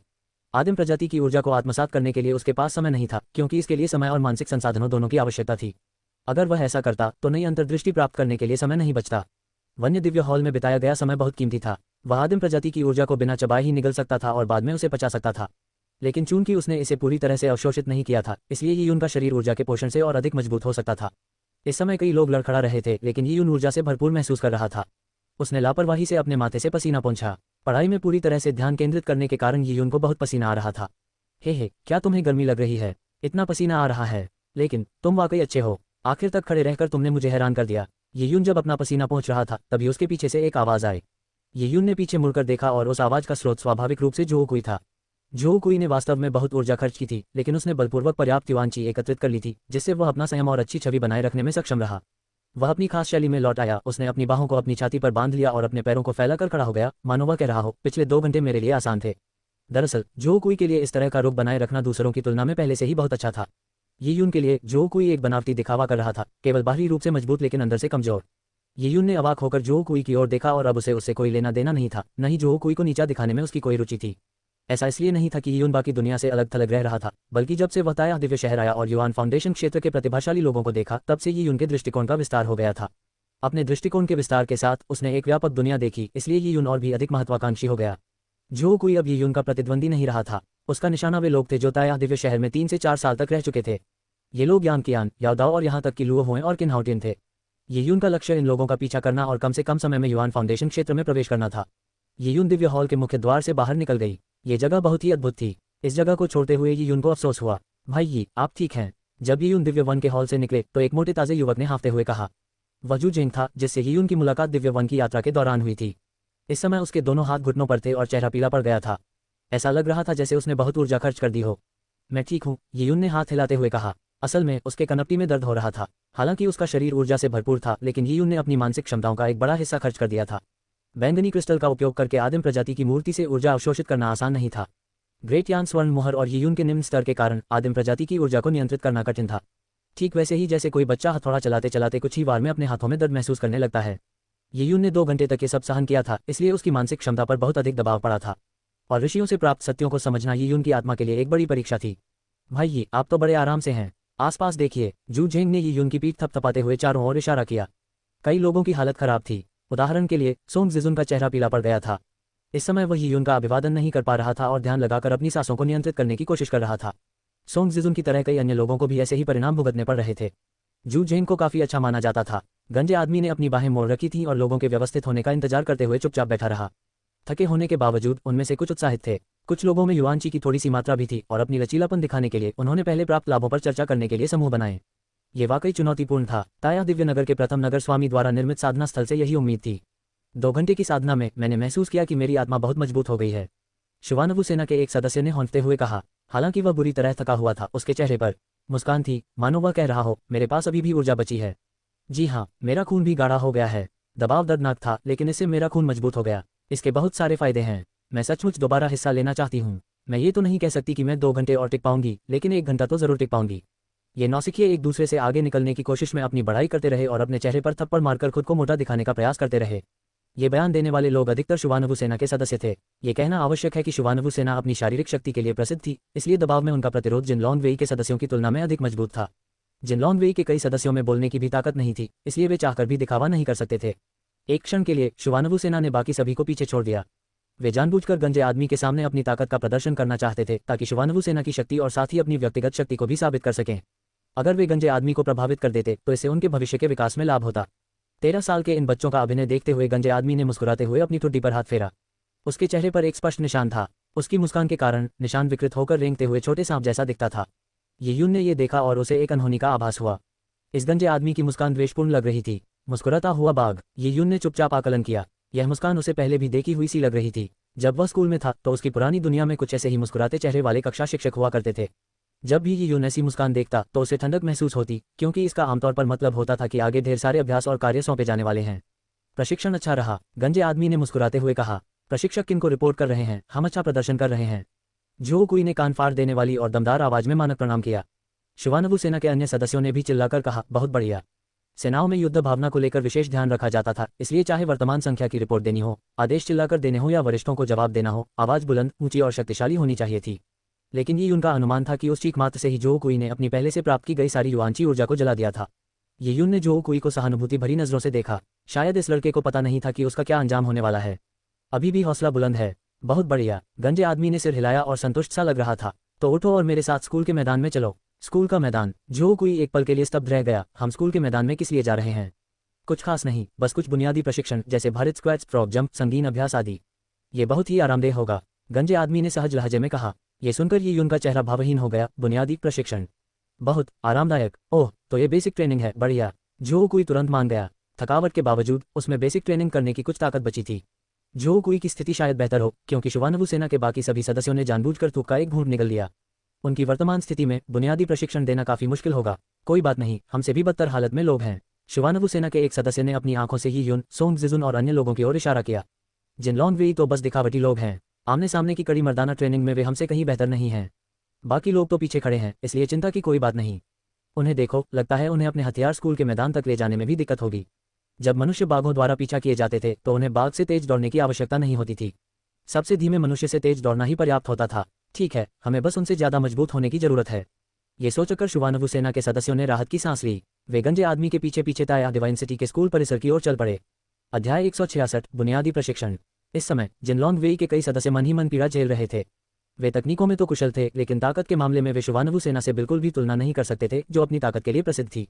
शुवानवु सेना भारी बख्तरबंद सैनिकों की एक रेजिमेंट थी। शुवानवु एक दिव्य प्राणी का भी नाम है, जो कछुए के समान दिखता है। इस दिव्य प्राणी का आकार कछुए जैसा है और इसकी पीठ पर एक सांप है। सेना के शुभंकर के रूप में इतनी उच्च रक्षा क्षमता वाले दिव्य पशु का होना शुवानवु सेना के स्वभाव को भी दर्शाता है। शुवानवु सेना के ये सदस्य मुख्य रूप से भार उठाकर और शक्ति प्रशिक्षण करके अभ्यास करते थे। जिनलॉन्ग वेई के लिए उससे तुलना करना मुश्किल था। जिनलॉन्ग वेई के ये सदस्य दिव्य वन्यगृह में मुश्किल से 2 घंटे ही टिक पाए थे। उन्हें लगा था कि वे आराम कर सकते हैं, लेकिन अब उन्हें और भी अधिक प्रशिक्षण से गुजरना होगा। दिव्य वन्य शिविर, जिसे मृत्यु का द्वार कहा जाता था, ऐसी जगह थी जहां सामान्य लोग टिक नहीं सकते थे। जिनलॉन्ग वेई के सदस्यों के बदसूरत चेहरों को देखकर शुवानवु सेना के सदस्य उत्साहित हो गए। उन्हें बहुत खुश होने की जरूरत नहीं थी, बस इतना ही काफी था कि उनके बगल में कोई उनसे भी बदतर प्रदर्शन करे। इन लोगों के लिए दूसरों का दुख ही उनकी अपनी खुशी थी। इसके अलावा जिनलॉन्ग वेई को पछाड़ना उन्हें अच्छा लगता था। परिणामस्वरूप शुवानवु सेना के सदस्य स्कूल के मैदान में जाने के लिए उत्सुक थे। प्रशिक्षण अब शुरू होगा। वाइल्डनेस डिवाइन हॉल से स्कूल के मैदान तक लगभग 5 किलोमीटर की दूरी है। कूदते कूदते वहां पहुंच जाओ, गंजे आदमी ने कहा। मेढक की छलांग? हा, मुझे तो मजा आ गया। शुवानवु सेना के सदस्यों द्वारा मेढक कूदना एक आम प्रशिक्षण विधि थी। योद्धा होने के नाते उन्हें भार उठाना पड़ता था, अन्यथा यह उनके लिए बहुत आसान हो जाता। एक ही छलांग में कई मीटर की दूरी तय करना उनके लिए कोई मुश्किल काम नहीं था। हमें कितना भार वहन करना होगा? शुवानवु सेना के किसी व्यक्ति ने पूछा। आज आपने बहुत ऊर्जा खर्च कर दी है, इसलिए मैं वजन कम कर देता हूँ। आपको बस इन्हें पहनना है। इतना कहकर गंजे आदमी ने अपनी अंतरस्थानिक अंगूठी को छुआ और एक बड़ा सा डिब्बा निकाला। एक लात मारने से डिब्बा खुल गया। डिब्बा ट्रेनिंग सूट से भरा हुआ था। ये ट्रेनिंग सूट रंगीन थे और देखने में डेनिम के बने हुए लग रहे थे, लेकिन वहां मौजूद युवा नायकों को पता था कि ये भारी कपड़े हैं। हाथ में तो ये हल्का लगता था, लेकिन पहनने पर इसका वजन दसियों से लेकर सैकड़ों हजारों पाउंड तक हो जाता था। ये ताया डिवाइन सिटी का सबसे हल्का ट्रेनिंग सूट है। मूल रूप से इसका इस्तेमाल शरीर की गतिविधियों को बेहतर बनाने के लिए किया जाता है, लेकिन आप इसे वजन उठाने के लिए भी इस्तेमाल कर सकते हैं। ये बहुत आसान है। काले रंग का ट्रेनिंग सूट 200 कड़ाही का है, बैंगनी रंग का 100 कड़ाही का, लाल रंग का 50 कड़ाही का, हरे रंग का 30 कड़ाही का और सफेद रंग का 10 कड़ाही का है। आप जो चाहें पहन सकते हैं। एक कड़ाही का वजन 1000 पाउंड था। यहाँ तक कि सबसे हल्का सफेद ट्रेनिंग सूट भी 10,000 पाउंड का था और यह फ्लोइंग मरकरी गाउन के सबसे हल्के वजन के बराबर था। लेकिन फ्लोइंग मरकरी गाउन का वजन 1000 कड़ाही के बराबर हो सकता था, जो कि काले ट्रेनिंग सूट के वजन का 5 गुना था। और यहाँ के प्रशिक्षण सूटों का वजन निश्चित था, इसलिए मूल्य में अंतर स्पष्ट था। अपनी पूरी ताकत झोंक देना तुम्हारे लिए फायदेमंद है, लेकिन अगर तुम्हें लगता है कि तुम इसे संभाल नहीं पाओगे तो बस सफेद ट्रेनिंग सूट चुन लो और कुछ हड्डियों के अवशेष वगैरह खा लो। गंजे आदमी ने उपहास उड़ाते हुए कहा। इस तिरस्कारपूर्ण लहजे ने तुरंत ही लोगों में उत्कृष्टता की इच्छा को जगा दिया। भला स्वाभिमानी युवाओं का एक समूह उन शब्दों को कैसे स्वीकार कर सकता था जो उन्हें नीचा दिखाते थे। उन्होंने तुरंत प्रशिक्षण सूट चुनना शुरू कर दिया। शरीर में थोड़ी सी युवांची ऊर्जा होने के बावजूद 5 किलोमीटर तक मेढक की तरह कूदना, यहाँ तक कि युवा और उत्साही नायकों को भी इसकी कठिनाई का पता था। कठिनाई का आकलन करने के बाद शुवानबु सेना के सदस्यों ने लाल प्रशिक्षण सूट चुने। उनमें से बहुत कम लोगों ने बैंगनी रंग के सूट चुने। जिनलोंग वेई के सदस्यों को हल्के रंग के सूट से ही संतोष करना पड़ा। उनमें से अधिकांश ने हरे रंग के प्रशिक्षण सूट चुने, जबकि कुछ ही लोगों ने लाल रंग के सूट चुने। आखिरकार उनके शरीर में बहुत कम ऊर्जा बची थी। जो कुई ने यी यून की ओर देखते हुए हंसते हुए कहा, हे यी यून, तुमने वाइल्डनेस डिवाइन हॉल में बहुत सारी युवांची ऊर्जा का सेवन किया होगा। अब क्या तुम कोई हल्का सूट पहनना चाहोगे? ये बैंगनी प्रशिक्षण सूट 100 कड़ाही जितना भारी है और शायद ये तुम्हारे लिए उपयुक्त नहीं है। जो कुई ने जानबूझकर यी यून को उकसाया। बैंगनी रंग का प्रशिक्षण सूट सभी सूटों में दूसरा सबसे भारी प्रशिक्षण सूट था। शुवानबु सेना का कोई भी सदस्य इसे पहनने की हिम्मत नहीं करता था। जो कोई यी यून को उकसाकर उससे ऐसा ट्रेनिंग सूट चुनवाना चाहता था जिसे वह संभाल न सके और उसे मेढक की तरह कूदने के दौरान बुरी तरह थका देना चाहता था। यी यून हंसते हुए बोली, ये वाकई उपयुक्त नहीं है। प्रशिक्षण सूट चुनने के मामले में यी यून को किसी भी बात पर विचार करने की जरूरत नहीं थी। विचार करने जैसा कुछ था ही नहीं। जब वह फ्रॉस्ट मेटल ब्लड बॉलर्स की श्रेणी में था तब उसने 10 कड़ाही के वजन वाला फ्लोइंग मरकरी गाउन पहना हुआ था। हालांकि वह उसके चलने फिरने के कौशल को प्रशिक्षित करने के लिए था, जो उसके वजन सहने के कौशल को प्रशिक्षित करने से बिल्कुल अलग था। एक उच्च श्रेणी का पुरुष आसानी से 300 पाउंड वजन की वस्तुएं उठा सकता है, लेकिन अगर उसे 100 मीटर की दौड़ या लंबी कूद के लिए 50 पाउंड वजन की वस्तुएं उठानी हो तो ये कहीं अधिक कठिन होगा। यी यून का शरीर ऊर्जा से भरपूर था और चूंकि यह केवल भारित मेढक कूद थी, इसलिए बैंगनी प्रशिक्षण सूट के 100 कड़ाही उसके लिए उपयुक्त नहीं थे। जो कोई लड़खड़ा गया। उसे उम्मीद नहीं थी कि यी यून उसके ताने को नजरअंदाज कर देगा। क्या वो इतना काया है? मैंने कहा था कि ये ठीक नहीं है और उसने इसे नहीं चुना। क्या वो सच में मर्द है? जैसे ही वह यी यून को चिढ़ाने के लिए कुछ शब्द कहने की तैयारी कर रहा था, तभी उसने यी यून को एक काला ट्रेनिंग सूट उठाते हुए देखकर अचानक अपनी आंखें चौड़ी कर लीं। काले रंग के ट्रेनिंग सूट का वजन 200 कड़ाही के बराबर था। यी यून का चुनाव देखकर जो कुई की आंखें फड़क उठीं। क्या ये बच्चा पागल हो गया है? अगर जो कोई अपनी सर्वश्रेष्ठ स्थिति में होता तो 200 कड़ाही भर के प्रशिक्षण सूट पहनकर 5 किलोमीटर की छलांग लगाना उसके लिए कुछ भी नहीं होता। वह तो 300 कड़ाही भर का भार भी आसानी से संभाल सकता था। लेकिन अब वाइल्डनेस डिवाइन हॉल में इतनी ऊर्जा खर्च करने के बाद जो कोई केवल बैंगनी रंग का ट्रेनिंग सूट पहनने की योजना बना रहा था। आखिर स्कूल के मैदान में अभी भी ट्रेनिंग बाकी थी। अगर वह रास्ते में थकान से गिर पड़ा तो यह बहुत शर्मनाक होगा। वही उनको अपने साथ बैंगनी रंग का ट्रेनिंग सूट पहनने के लिए उकसाना चाहता था ताकि उसे फंसा सके। लेकिन अप्रत्याशित रूप से यी यून ने काला सूट चुना। उसे कैसे चुनना चाहिए? अब जब यी यून ने काला रंग चुन लिया है तो क्या वह अपनी हीनता को स्वीकार करते हुए बैंगनी रंग का चुनाव करेगा? यी यून जरूर मंदबुद्धि होगा। क्या उसने गंजे आदमी की बात नहीं सुनी और काले ट्रेनिंग सूट के वजन को लेकर भ्रमित हो गया? यहाँ तक कि गंजे आदमी ने भी यी यून को हैरानी से देखा। लेकिन ये सिर्फ हैरानी ही थी। जिनलोंग वेई के सदस्य तो स्तब्ध रह गए। मैं इसे चुनता हूँ, यी यून ने ये कहा और जो कुई की ओर मुस्कुराते हुए पूछा, तुम्हारा क्या? मैंने सुना है कि शुवानबु सेना के लोग तुम्हारी तरह हर समय मेढक कूद का अभ्यास करते हैं। जो कोई एक पल के लिए हिचकिचाया और फिर घबराकर हंसते हुए बोला, बिल्कुल सही। शुवानबु सेना के लिए मेढक कूद जैसी चीजें तो लगभग चलने जैसी ही हैं। हम तो इससे ऊब चुके हैं। जो कोई ने दांत पीस लिए। वही यून से दब नहीं सकता था। जो कोई ने एक और काला ट्रेनिंग सूट उठाया और सोचा, बच्चे, मैं तुम्हें दिखावा करने देता हूँ। मैं देखूंगा कि तुम कब तक दिखावा कर सकते हो। जो कोई अपनी वर्तमान स्थिति से भलीभांति परिचित था। वह उस काले प्रशिक्षण सूट के साथ खिलवाड़ करने की स्थिति में नहीं था। लेकिन गहन विचार करने पर यह कोई मायने नहीं रखता था। एक बार जब यून थकान से चूर होकर गिर पड़े तो वह कुछ भयंकर पशु अवशेषों को खा सकता था, या सबसे खराब स्थिति में अपनी शक्ति को पुनः प्राप्त करने के लिए एक निर्जन अस्थि अवशेष खा सकता था। दांत पीसकर वह अपने गंतव्य तक पहुंचने तक सहन कर पाएगा। आखिरकार ये सबसे भारी प्रशिक्षण सूट था और उसने वाइल्डनेस डिवाइन हॉल में काफी ऊर्जा खर्च की थी। इस स्थिति में एक वीरान हड्डी के अवशेष को खाना, शायद सख्त मिजाज गंजा आदमी भी इसकी इजाजत दे देगा। हे, जब तक मैं एक वीरान हड्डी का अवशेष खा लूं तब तक मैं इसे सहन कर लूंगा। जहां तक तुम्हारी बात है, तुम्हारे छोटे से शरीर और मेरी बांह से भी पतली जांघों के साथ तुम शायद 30 फीट की छलांग के बाद बच नहीं पाओगे। 5 किलोमीटर की छलांग लगाना इतना आसान नहीं है। ये सोचकर जो कोई ने यी यून को एक शरारती और व्यंग्यात्मक नजर से देखा। उसने हल्के से कहा, पहले हम प्रशिक्षण में 300 कड़ाही वाले प्रशिक्षण सूट का इस्तेमाल करते थे और मेढक की तरह कूदते थे और एक बार में 15 किलोमीटर की दूरी तय करते थे। जो कोई ने शेखी बघारी और उसके अनुयायियों ने भी यही कहा। हाँ, भाई, कोई तो पहले 400 कड़ाही से भी खेल चुके हैं। सबसे कम दूरी भी 10 किलोमीटर होती थी, आज तो सिर्फ 5 किलोमीटर है और सबसे भारी ट्रेनिंग सूट भी सिर्फ 200 कड़ाही का है। भाई कोई, आपको इसी से काम चलाना पड़ेगा। आखिरकार शेखी बघारने में कुछ खर्च नहीं होता था, इसलिए उन्होंने बड़े गर्व से ऐसा किया। लेकिन जो कुई की सर्वोत्तम स्थिति में भी वह मुश्किल से 300 से कुछ अधिक कड़ाहे ही बना पाया। जो कुई का रिकॉर्ड 360 कड़ाही लेकर 2.5 किलोमीटर तक मेढक की तरह कूदने का था। जो कुई और उसके अनुयायी को शेखी बघारते देख गंजे आदमी ने अपनी बाहें उठाईं और हंसते हुए कहा, तो आपको लगता है कि 200 कड़ाही काफी नहीं है? गंजे आदमी की बातें सुनकर जो कुई का सिर जमीन पर पटकने का मन हुआ।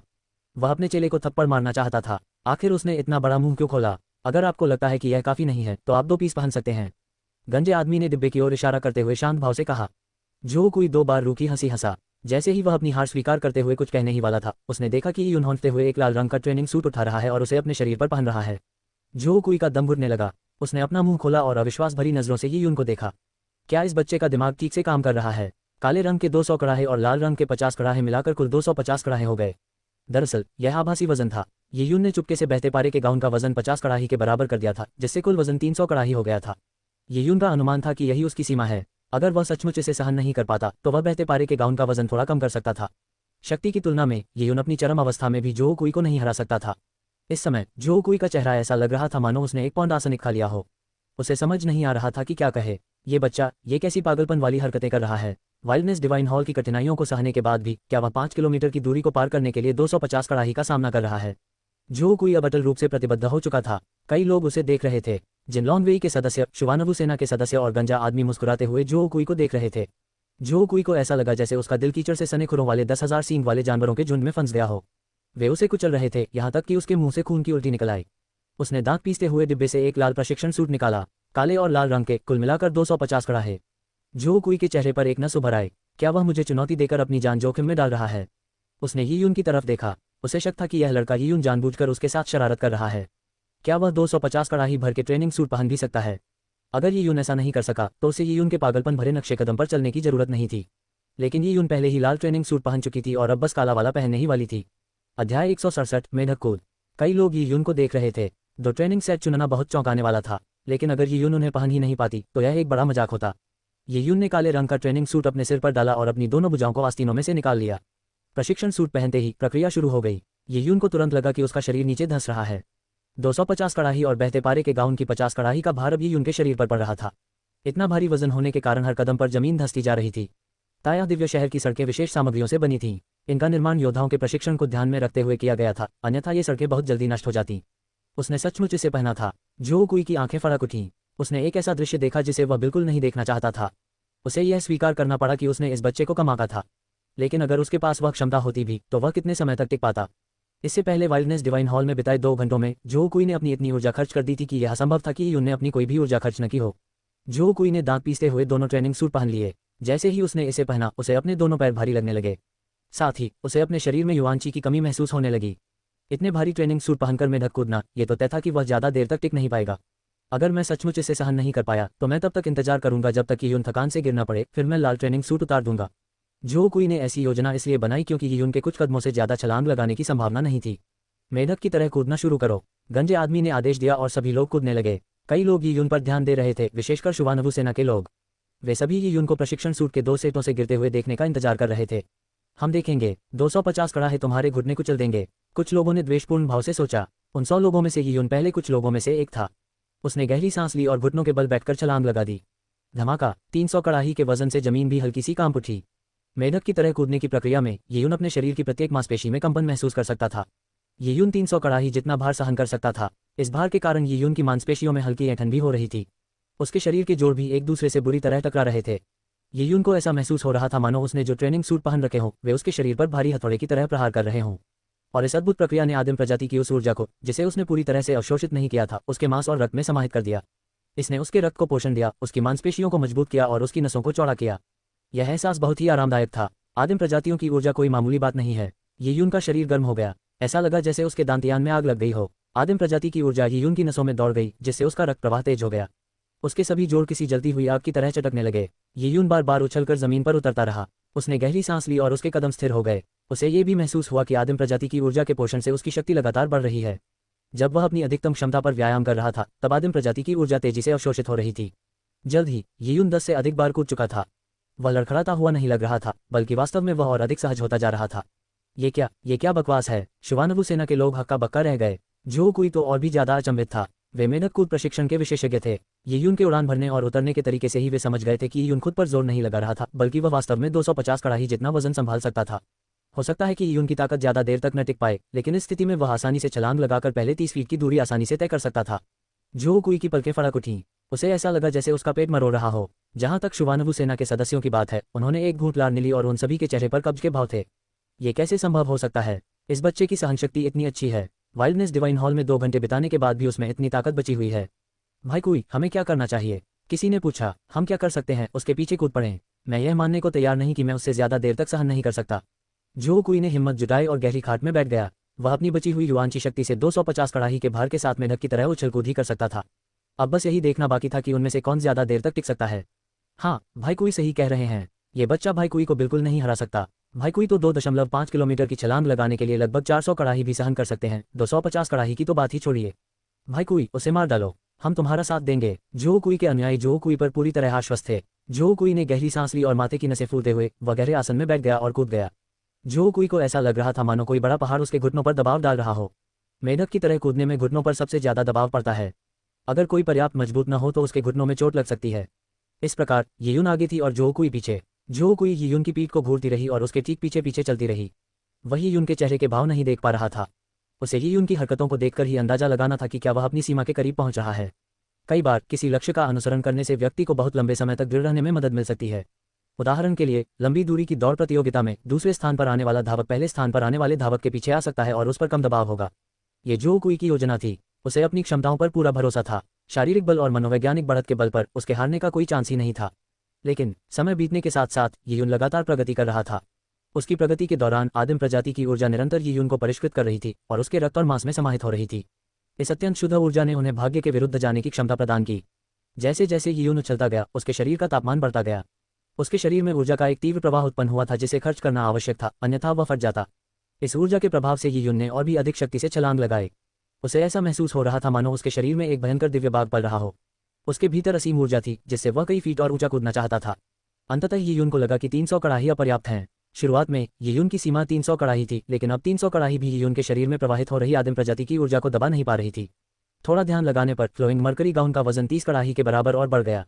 330 कड़ाही। इस भार ने आदिम प्रजाति की ऊर्जा को संतुलित किया। अपनी चरम सीमा पर होने के कारण यही उनके रक्त को संकुचित करके उसकी सहनशक्ति को मजबूर कर सकता था, जिससे आदिम प्रजाति की ऊर्जा धीरे धीरे उसके शरीर में समाहित हो जाती थी। अपनी ताकत और स्तर में इतनी स्पष्ट वृद्धि देखकर यियुन अत्यंत प्रसन्न हुआ। उसे ऐसा लगा जैसे वह वसंत ऋतु में एक पेड़ हो जिस पर एक के बाद एक कलियां खिल रही हों। धीरे धीरे यियुन ने बहते पारे के गाउन का वजन बढ़ाकर 100 कड़ाही के बराबर कर दिया था। इस प्रकार यियुन कुल 350 कड़ाही का भार उठा रहा था, जो पहले के भार से 50 कड़ाही अधिक था। आदिम प्रजाति की ऊर्जा ने यियुन की शक्ति में 50 कड़ाही की वृद्धि प्रदान की। हालांकि यियुन का चेहरा पसीने से भीगा हुआ था, लेकिन उसकी आंखों में उत्साह की चमक थी। उसकी आंखें बिजली की तरह चमक रही थीं और बेहद तेज थीं। इस समय जो कोई को यियुन के चेहरे के हाव भाव और आंखें दिखाई नहीं दे रही थीं। उसे केवल यियुन की पीठ ही दिखाई दे रही थी। जो कोई ने दांत पीसते हुए यियुन का पीछा किया। उसे जल्द ही ठीक नहीं हो पाना चाहिए। इन विचारों को ध्यान में रखते हुए जो कोई को कूदते रहने की प्रेरणा मिली। हर छलांग और लैंडिंग ऐसी थी मानो वह किसी फांसी के मैदान में हो। शुरुआत में 60 मीटर की दूरी तक जो कोई को कुछ भी महसूस नहीं हुआ। 300 मीटर की दूरी तय करते ही जो कोई को अपने पैरों में सुन्नपन महसूस होने लगा। इसके बाद 600 मीटर और 900 मीटर की दूरी पर जो कोई के घुटने कांपने लगे थे। ये पहले से ही 1200 मीटर था। 1200 मीटर। वाइल्डनेस डिवाइन हॉल में 2 घंटे तक अपनी सारी ऊर्जा खर्च करने और 1200 मीटर तक मेढक की तरह कूदने के लिए 250 कड़ाही पार करने के बाद कैसा अनुभव हुआ। जो कोई अपने पूरे जीवन में इतना थका हुआ कभी नहीं हुआ था। लेकिन उसके सामने यियुन अभी भी एक के बाद एक छलांग लगा रही थी।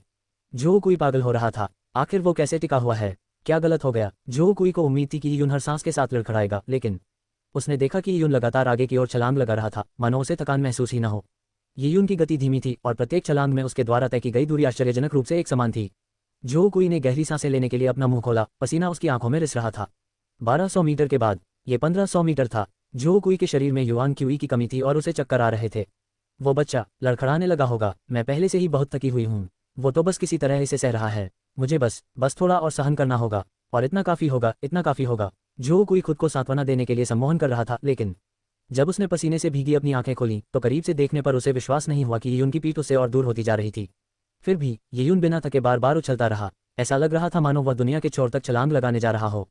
ये कैसे हो सकता है? जो कोई को विश्वास नहीं हो रहा था, इस बात को नजरअंदाज करते हुए कि यियुन के कूदने की क्षमता खत्म हो गई थी। यियुन ने जितनी दूरी तक छलांग लगाई थी वह 100 मीटर से भी अधिक थी। जो कोई के लिए ये 100 मीटर की दूरी एक दुर्गम चट्टान थी। अगर गति के मामले में वह यून से कमतर था तो ये ठीक था क्योंकि वह इसमें अच्छा नहीं था, लेकिन ताकत और सहनशक्ति ही उसका गौरव थी। भला इन मामलों में वह यून से कैसे हार सकता था? जब किसी प्रतिभाशाली व्यक्ति को असफलता का सामना करना पड़ता है, खासकर उस क्षेत्र में जिसमें उसे सबसे अधिक विश्वास होता है, तो इसे उसे मनोवैज्ञानिक आघात पहुंचता है। जो कुई को मस्तिष्क में ऑक्सीजन की कमी महसूस हुई, उसे चक्कर आने लगे और उसकी दृष्टि धुंधली होने लगी। उसे अपनी सांसों और दिल की धड़कन के अलावा कुछ भी सुनाई नहीं दे रहा था। पहले तो वह अपनी दृढ़ इच्छाशक्ति से प्रेरित था, लेकिन अब उसकी युवांची पूरी तरह से समाप्त हो चुकी थी और उस भीषण मनोवैज्ञानिक आघात के कारण एक ही पल में उसमें ऊर्जा का एक अंश भी नहीं बचा था। छप छप, जो कुई का शरीर लड़खड़ाया और उसका चेहरा जमीन पर जा लगा। वह जमीन पर धड़ाम से गिर पड़ा। अध्याय 168, विद्यालय परिसर। जो कुई अपनी सहनशक्ति की सीमा तक पहुंच चुका था। उसके आसपास के लोग अवाक रह गए। जो कुई और यियुन दोनों 250 कड़ाही के वजन को ढोने की तरह कूद रहे थे। यियुन पूरे रास्ते उछलता कूदता रहा और जितना ज्यादा वह उछलता उतना ही उसकी बढ़त बढ़ती गई, और जो कुई तो थकान से बेहोश ही हो गया। ये कैसे संभव हो सकता है? उनके वजन से ही अंदाजा लगाया जा सकता था कि हटे कट्टे जो कुई का वजन शायद यियुन के वजन से 2 गुना था, और वह शुवानवु सेना से आया था, जिसका मतलब था कि वह वजन सहने में माहिर था। इसका क्या मतलब है? भाई कुई, जुवानवु सेना के कुछ सदस्यों ने देखा कि कुछ भयानक घटना घटित हुई है और वे जो कुई की मदद के लिए दौड़ पड़े। जो कुई के मुंह से झाग निकल रहा था और उसकी आंखें ऊपर की ओर घूम रही थीं। इस समय शुवानवु सेना के सदस्यों को अपनी प्रतिष्ठा की कोई परवाह नहीं थी और उन्होंने जल्दी से जो कुई के खाने के लिए कुछ भयंकर पशु अवशेषों को बाहर निकाल लिया। जो कुई का शरीर अभी भी स्वस्थ माना जाता था। वह मेढक की तरह कूदने के कारण बेहोश हो गया था क्योंकि उसकी सहनशक्ति और युवांची दोनों ही खत्म हो गई थी। जैसे ही भयंकर पशु के अवशेष उसके पेट में प्रवेश किए, वे गर्म ऊर्जा की धारा में परिवर्तित हो गए। जो कुई धीरे धीरे संभलकर अपनी आंखें खोली। धुंधली दृष्टि में उसने देखा कि यियुन की पीठ मुट्ठी के आकार की एक स्पष्ट छाया में बदल गई थी और वह चौराहे पर गायब होने ही वाला था। जो कुई को विश्वास नहीं हो रहा था। ये सब कैसे हुआ? यियुन की ताकत उससे कहीं अधिक थी। अगर यियुन सचमुच 500-600 कड़ाही संभाल सकता था तो 250 कड़ाही पहनना उसके लिए बहुत आसान काम होता। लेकिन वास्तव में शुरुआत में हालांकि यियुन दोनों प्रशिक्षण सूटों को संभालने में कामयाब रहा, लेकिन वह उन्हें भारीन मानकर नहीं चल पा रहा था और उसे संघर्ष भी करना पड़ रहा था। इसका सीधा सा मतलब यह था कि यियुन में असाधारण सहनशक्ति थी। इस मामले में यियुन एक ऐसा व्यक्ति था जिससे उसकी तुलना नहीं की जा सकती थी। जो कुई को तो यह भी संदेह था कि वाइल्डनेस डिवाइन हॉल में यियुन ने अपनी युवांची का जरा भी इस्तेमाल नहीं किया था। अगर ऐसा है तो इससे यियुन की इतनी अधिक सहनशक्ति का कारण स्पष्ट हो जाता है। ये बात जो कुई को स्वीकार करने में कठिनाई हो रही थी। भाई कुई, ये लड़का तो अजीब है। शुवानवु सेना के अन्य सदस्यों को विश्वास ही नहीं हो रहा था कि यियुन इतना शक्तिशाली हो सकता है। जो कुई बैल की तरह हौंफ रहा था। वह अब उनकी कोई भी बात नहीं सुन पा रहा था। वही उनके हाथों मध्यम वर्गीय आवास हार चुका था और अब वह मेढक कूद प्रतियोगिता में भी हार गया था। वह लगातार 2 बार हार चुका था। ... अंततः यियुन किसी तरह कूद कर 5 किलोमीटर की दूरी तय करके स्कूल के मैदान तक पहुंचने में सफल रही। वाइल्डनेस डिवाइन हॉल से स्कूल के मैदान तक 100 लोगों का मेढक की तरह कूदना एक अद्भुत दृश्य था, लेकिन राहगीरों ने उन पर कोई ध्यान नहीं दिया क्योंकि जाहिर तौर पर यह दृश्य आम था। जहां तक गंजे आदमी की बात है, यियुन ने मेढक की तरह उछल कूद खत्म करने के बाद उसके चेहरे के भावों पर ध्यान दिया। उन्होंने थोड़ी सराहना जताते हुए सिर हिलाया, बस इतना ही। इससे यियुन ने ठंडी हवा में एक हल्की सी सांस ली। गंजे आदमी के हाव भाव से वह समझ गया कि 2 घंटे तक वन दिव्य हॉल में रहना और फिर 250 कड़ाही ऊपरी तौर पर ढोना और फिर मेढक की तरह कूदते हुए चौक तक आना बस ठीक ठाक ही था, कोई असाधारण बात नहीं। ताया दिव्य नगरी में असाधारण लोगों की भरमार थी। वे बड़े पारिवारिक कुलों से आते थे जिनके वंश में भाग्य को चुनौती देने की क्षमता थी और उन्हें अद्भुत अवसर प्राप्त थे। उस समय इन असाधारण लोगों में से कई लोगों को 3 में से 2 या तीनों गुणों के होने का लाभ प्राप्त था। ताया दिव्य साम्राज्य बहुत बड़ा था और वहाँ बहुत सारे युवा नायक थे। ताया डिवाइन सिटी के चौक के कई हिस्से थे। ताया दिव्य नगरी की जनसंख्या कम थी, लेकिन यह एक विशाल क्षेत्र में फैली हुई थी। सेना शिविर, दिव्य हॉल, केंद्रीय दिव्य टावर और अन्य आवश्यक इमारतों के अलावा नगरी की अधिकांश भूमि का एक बड़ा हिस्सा विद्यालय परिसर का हिस्सा था। स्कूल का मैदान ही वह जगह थी जहां मुक्केबाजी के मुकाबले और सैन्य प्रशिक्षण होते थे। यही कारण था कि ताया डिवाइन सिटी का स्कूल मैदान इतना बड़ा था। स्कूल के कुछ मैदान बड़े थे और कुछ छोटे, कुछ उच्च श्रेणी के थे और कुछ निम्न श्रेणी के। प्रशिक्षण सुविधाएं भी अलग अलग थीं। इन प्रशिक्षण केंद्रों को कम मत समझिए। इनमें से कई केंद्रों के निर्माण में बहुत अधिक लागत आई थी। इनका निर्माण ताया दिव्य साम्राज्य के कुशल शिल्पकारों और कलाकारों द्वारा किया गया था और ये योद्धाओं के साधना कौशल के लिए अत्यंत लाभकारी थे। इस उच्च श्रेणी के विद्यालय परिसर में प्रवेश के लिए ड्रैगन स्केल रूम्स की आवश्यकता थी। यह ऐसी चीज नहीं थी जिसे एक आम नौसिखिया वहन कर सके। गंजे आदमी ने यियुन, जो कुई और अन्य लोगों को एक ऐसे नौसिखिया प्रशिक्षण मैदान में ले गया जिसका उपयोग मुफ्त था। धिक्कार है, मैं बहुत थक गया हूँ। हम आखिरकार यहाँ पहुंच ही गए। विद्यालय परिसर में पहुंचते ही लोगों का समूह दाएं और बाएं लड़खड़ाने लगा। शारीरिक रूप से अत्यधिक थकावट और 5 किलोमीटर तक भार लेकर कूदने के कारण उनकी युवांची वास्तव में समाप्त हो गई थी। ये तो सिर्फ स्कूल परिसर तक जाने वाली सड़क थी। मंजिल पर पहुंचने के बाद उन्हें और भी अभ्यास करना था। उन्होंने इस मौके का फायदा उठाकर कुछ शारीरिक ऊर्जा बचा ली, जबकि गंजा आदमी चुप रहा। लोग भयंकर जानवरों के अवशेष खाने लगे। यियुन ने भी उनमें से एक खाया। दयालुता के एक दुर्लभ क्षण में गंजे व्यक्ति ने उन्हें ध्यान करने और अपनी सांसों को नियंत्रित करने की अनुमति दी। सबसे थके हुए जो कुई को लगा कि भयंकर पशु अवशेष खाने के बाद भी वह पूरी तरह से स्वस्थ नहीं हो पाए हैं। उन्होंने दृढ़ निश्चय करते हुए एक निर्जन अस्थि अवशेष खाने का निर्णय लिया, जिसका मूल्य भयंकर पशु अवशेष से 10 गुना अधिक था। एक निर्जन अस्थि अवशेष निर्जन पशु की हड्डियों से परिष्कृत अवशेष सार था।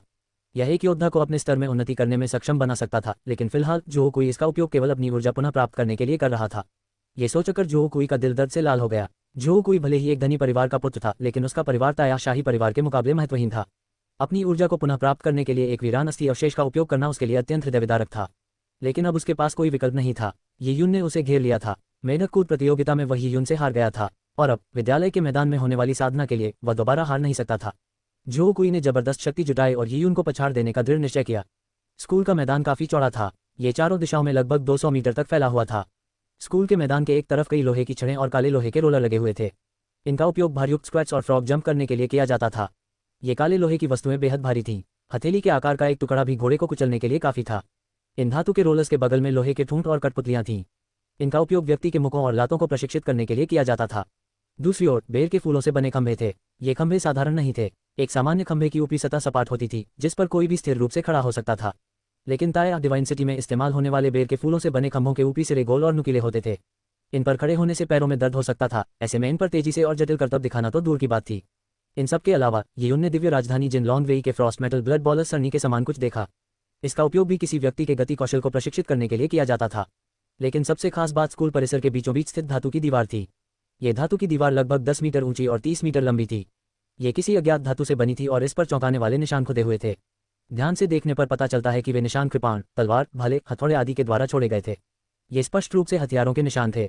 ताया डिवाइन सिटी के कुशल कारीगरों ने इस दीवार का निर्माण 1 दर्जन धातुओं के मिश्रण से किया है। इस धातु की दीवार की सामग्री को बैंगनी टंगस्टन के नाम से जाना जाता है। बैंगनी टंगस्टन नर्म होता है, इसलिए किसी हथियार से इस पर निशान पड़ सकते हैं। लेकिन 1-2 महीने में ये निशान धीरे धीरे गायब हो जाते हैं। यही बैंगनी टंगस्टन का जादू है। इस दीवार का इस्तेमाल आपके कदमों की ताकत परखने के लिए किया जाता है। अध्याय 169 आदिम तीर। सेना में आक्रमण अभ्यास सबसे बुनियादी अभ्यास थे। इसका सरल वर्णन यह है कि एक योद्धा हाथ में हथियार लिए सीधे आगे की ओर हमला कर रहा है। भले और तलवारें वार करती हैं, जबकि कृपाण और कुल्हाड़ी चीरती हैं और हथौड़ा तोड़ता है। एक योद्धा के लिए हथियार का वजन कुछ भी नहीं होता। केवल हमला करने के लिए हथियार का उपयोग करके प्रशिक्षण लेने का उस पर कोई खास प्रभाव नहीं पड़ता था। इसलिए उन्हें अपने हमले की शक्ति का परीक्षण करने के लिए एक लक्ष्य का उपयोग करना पड़ा। प्रभावी हमला कवच को भेद कर किया जाता था। केवल वही हमला खतरनाक माना जाता था जो दुश्मन के इस्पात के कवच को भेद सके। शिवानवु सेना जैसी सेना में हमले का लक्ष्य धातु का बना होता था। इस्तेमाल की जाने वाली धातु साधारण लोहा थी, लेकिन अधिकांश सैनिकों के लिए यह पर्याप्त था। लेकिन ताया दिव्य शहर में हालात अलग थे। ताया डिवाइन सिटी के योद्धाओं की आक्रमण शक्ति के सामने एक साधारण मोटी लोहे की प्लेट को भी एक कुशल हथियार से आसानी से भेदा जा सकता है। ये ठीक वैसा ही होगा जैसे कोई सामान्य व्यक्ति लकड़ी काट रहा हो। इसलिए ताया डिवाइन सिटी के शोधक उस्तादों ने एक बैंगनी टंगस्टन की दीवार बनाई जो स्वयं को ठीक कर सकती थी। इसमें पर्याप्त मोटाई और मजबूती थी। यह एक योद्धा की आक्रमण शक्ति की परीक्षा ले सकता था और यह स्वयं को ठीक भी कर सकता था। इस डिजाइन ने यीयून को आश्चर्यचकित कर दिया। ताया डिवाइन सिटी की सुविधाओं और नियमों ने वास्तव में उनकी आंखें खोल दी। ऐसा कहा जाता था कि हमले के दौरान बैंगनी रंग की टंगस्टन की दीवार पर निशान पड़ने के कुछ महीनों बाद वह अपने आप ठीक हो जाएगी। लेकिन इन कुछ महीनों के दौरान बैंगनी टंगस्टन की दीवार पर लगातार हमले होते रहे, जिससे वह ठोस निशानों से भर गई। इन सभी निशानों को गिनने पर इनकी संख्या हजारों में थी। ये ताया दिव्य शहर में किए गए गहन प्रशिक्षण का प्रमाण था। अगर सेना का कोई आम सिपाही यहाँ आता तो वह थकान से चूर चूर हो जाता। जो लोग यहाँ टिक पाते वे भी श्रेष्ठतम दर्जे के होते। वहाँ तो एकदम दीवार है। इस समय विराम के बाद चाहे वे शिवानवु सेना के सदस्य हों या जिन लॉन्ग वेई के, उन्होंने काफी ऊर्जा पुनः प्राप्त कर ली थी। इस ऊर्जा के साथ वे प्रयास करने के लिए उत्सुक थे। शिवानवु सेना के लोग अपनी संस्कृति के कारण विशेष रूप से इस प्रकार के मर्दाना प्रशिक्षण को पसंद करते थे। ठीक है, अब हमले का प्रशिक्षण शुरू होता है। गंजे आदमी ने हाथ हिलाया। कई लोगों ने अपने हथियार उठा लिए। उपस्थित सभी युवा नायकों के पास अंतरस्थानिक अंगूठियां नहीं थीं। उनके कई हथियार भारी थे और उन्हें पीठ पर लाद कर ले जाना पड़ता था। इससे निस्संदेह मेढक की तरह कूदना और भी मुश्किल हो गया था। उनमें से कई तो आधे रास्ते तक भी नहीं पहुंच पाए। उन्हें किसी भयंकर जानवर के अवशेष या किसी अन्य पूरक औषधि का सेवन करना पड़ा। हथियारों का मानकीकरण होना चाहिए। कई लोगों को अपने हथियार लहराते देख गंजे आदमी ने अपना सिर हिलाया। उसने बैंगनी टंगस्टन की दीवार के बगल में रखे एक विशाल धातु के बक्से की ओर इशारा किया। यह धातु का बक्सा 4 से 5 मीटर चौड़ा था। गंजे आदमी ने लात मारकर बक्से को खोला और सबके सामने बक्से के अंदर की चीज नजर आ गई। इसके भीतर धातु के भाले थे जो 4 मीटर लंबे थे और एक बलवान व्यक्ति की बांह जितने मोटे थे। धातु का भाला पूरी तरह से काला था। उसका सिरा शंकु के आकार का और ठंडा था। यीयून ने इतना मोटा और लंबा भाला पहले कभी नहीं देखा था। ये तो किसी 3 मीटर लंबे दानव का ही इस्तेमाल होगा। ओह, यीयून ने देखा कि धातु के भाले के दूसरे सिरे पर धातु के खांचे बने हुए थे, जिससे वह तीर जैसा दिख रहा था। क्या आपने ताया दिव्य नगरी की दीवारों पर लगे तोपों को देखा है? ताया दिव्य नगरी में 128 तोपें हैं। उनमें से एक आदिम दिव्य धनुष है। इसे 3 ऋषि स्तर के शोधक उस्तादों ने बनाया था। इस आदिम दिव्य धनुष को 12 मानव स्वामी विशेषज्ञों के संयुक्त प्रयासों से ही लोड किया जा सकता है। 12 मानव महापुरुष विशेषज्ञों के संयुक्त प्रयास। फिर अगर ऐसा तीर चलाया जाए तो उसकी शक्ति क्या होगी? क्या आपने तारा तीरंदाजी धनुष के बारे में सुना है? गंजे आदमी ने पूछा और भीड़ ने सिर हिलाकर जवाब दिया। तारा तीरंदाजी धनुष पूरे ताया दिव्य साम्राज्य में एक प्रसिद्ध हथियार था। यहाँ तक कि यीयून ने भी क्लाउड वाइल्डनेस में इसके बारे में सुना था। जब वह गुप्त रूप से याओ युआन से शिक्षा ले रहा था, तब जब याओ युआन 9 बादलों में गर्जना आश्चर्यजनक धनुषों का झुंड वाले भाग पर पहुंचा तो उसने कहा, प्रत्येक का शरीर एक खजाना है। मानव नसों की सीमा विस्मयकारी है। तारा तीरंदाजी धनुष की डोरी ताया दिव्य साम्राज्य के संस्थापक सम्राट की नसों से बनी थी। गंजे आदमी ने धातु के बक्से से एक धातु का भला निकाला। उसे हाथ में थामते हुए उसने कहा, तुम समझ ही गए होगे कि यह मोटा भला आदिम दिव्य धनुष का तीर है। इसकी भेदन शक्ति की बात करें तो आदिम दिव्य धनुष से चलाए गए तीर तारा तीर धनुष के बराबर हैं। ये तो आदिम प्रजाति के जानवरों को भी घायल कर सकते हैं। गंजे आदमी की बातें सुनकर सबकी धड़कनें तेज हो गईं। तीर की मोटाई और लंबाई से ही उससे उत्पन्न होने वाली अनुभूति ने प्राइमल डिवाइन क्रॉसबो को भयावह बना दिया था।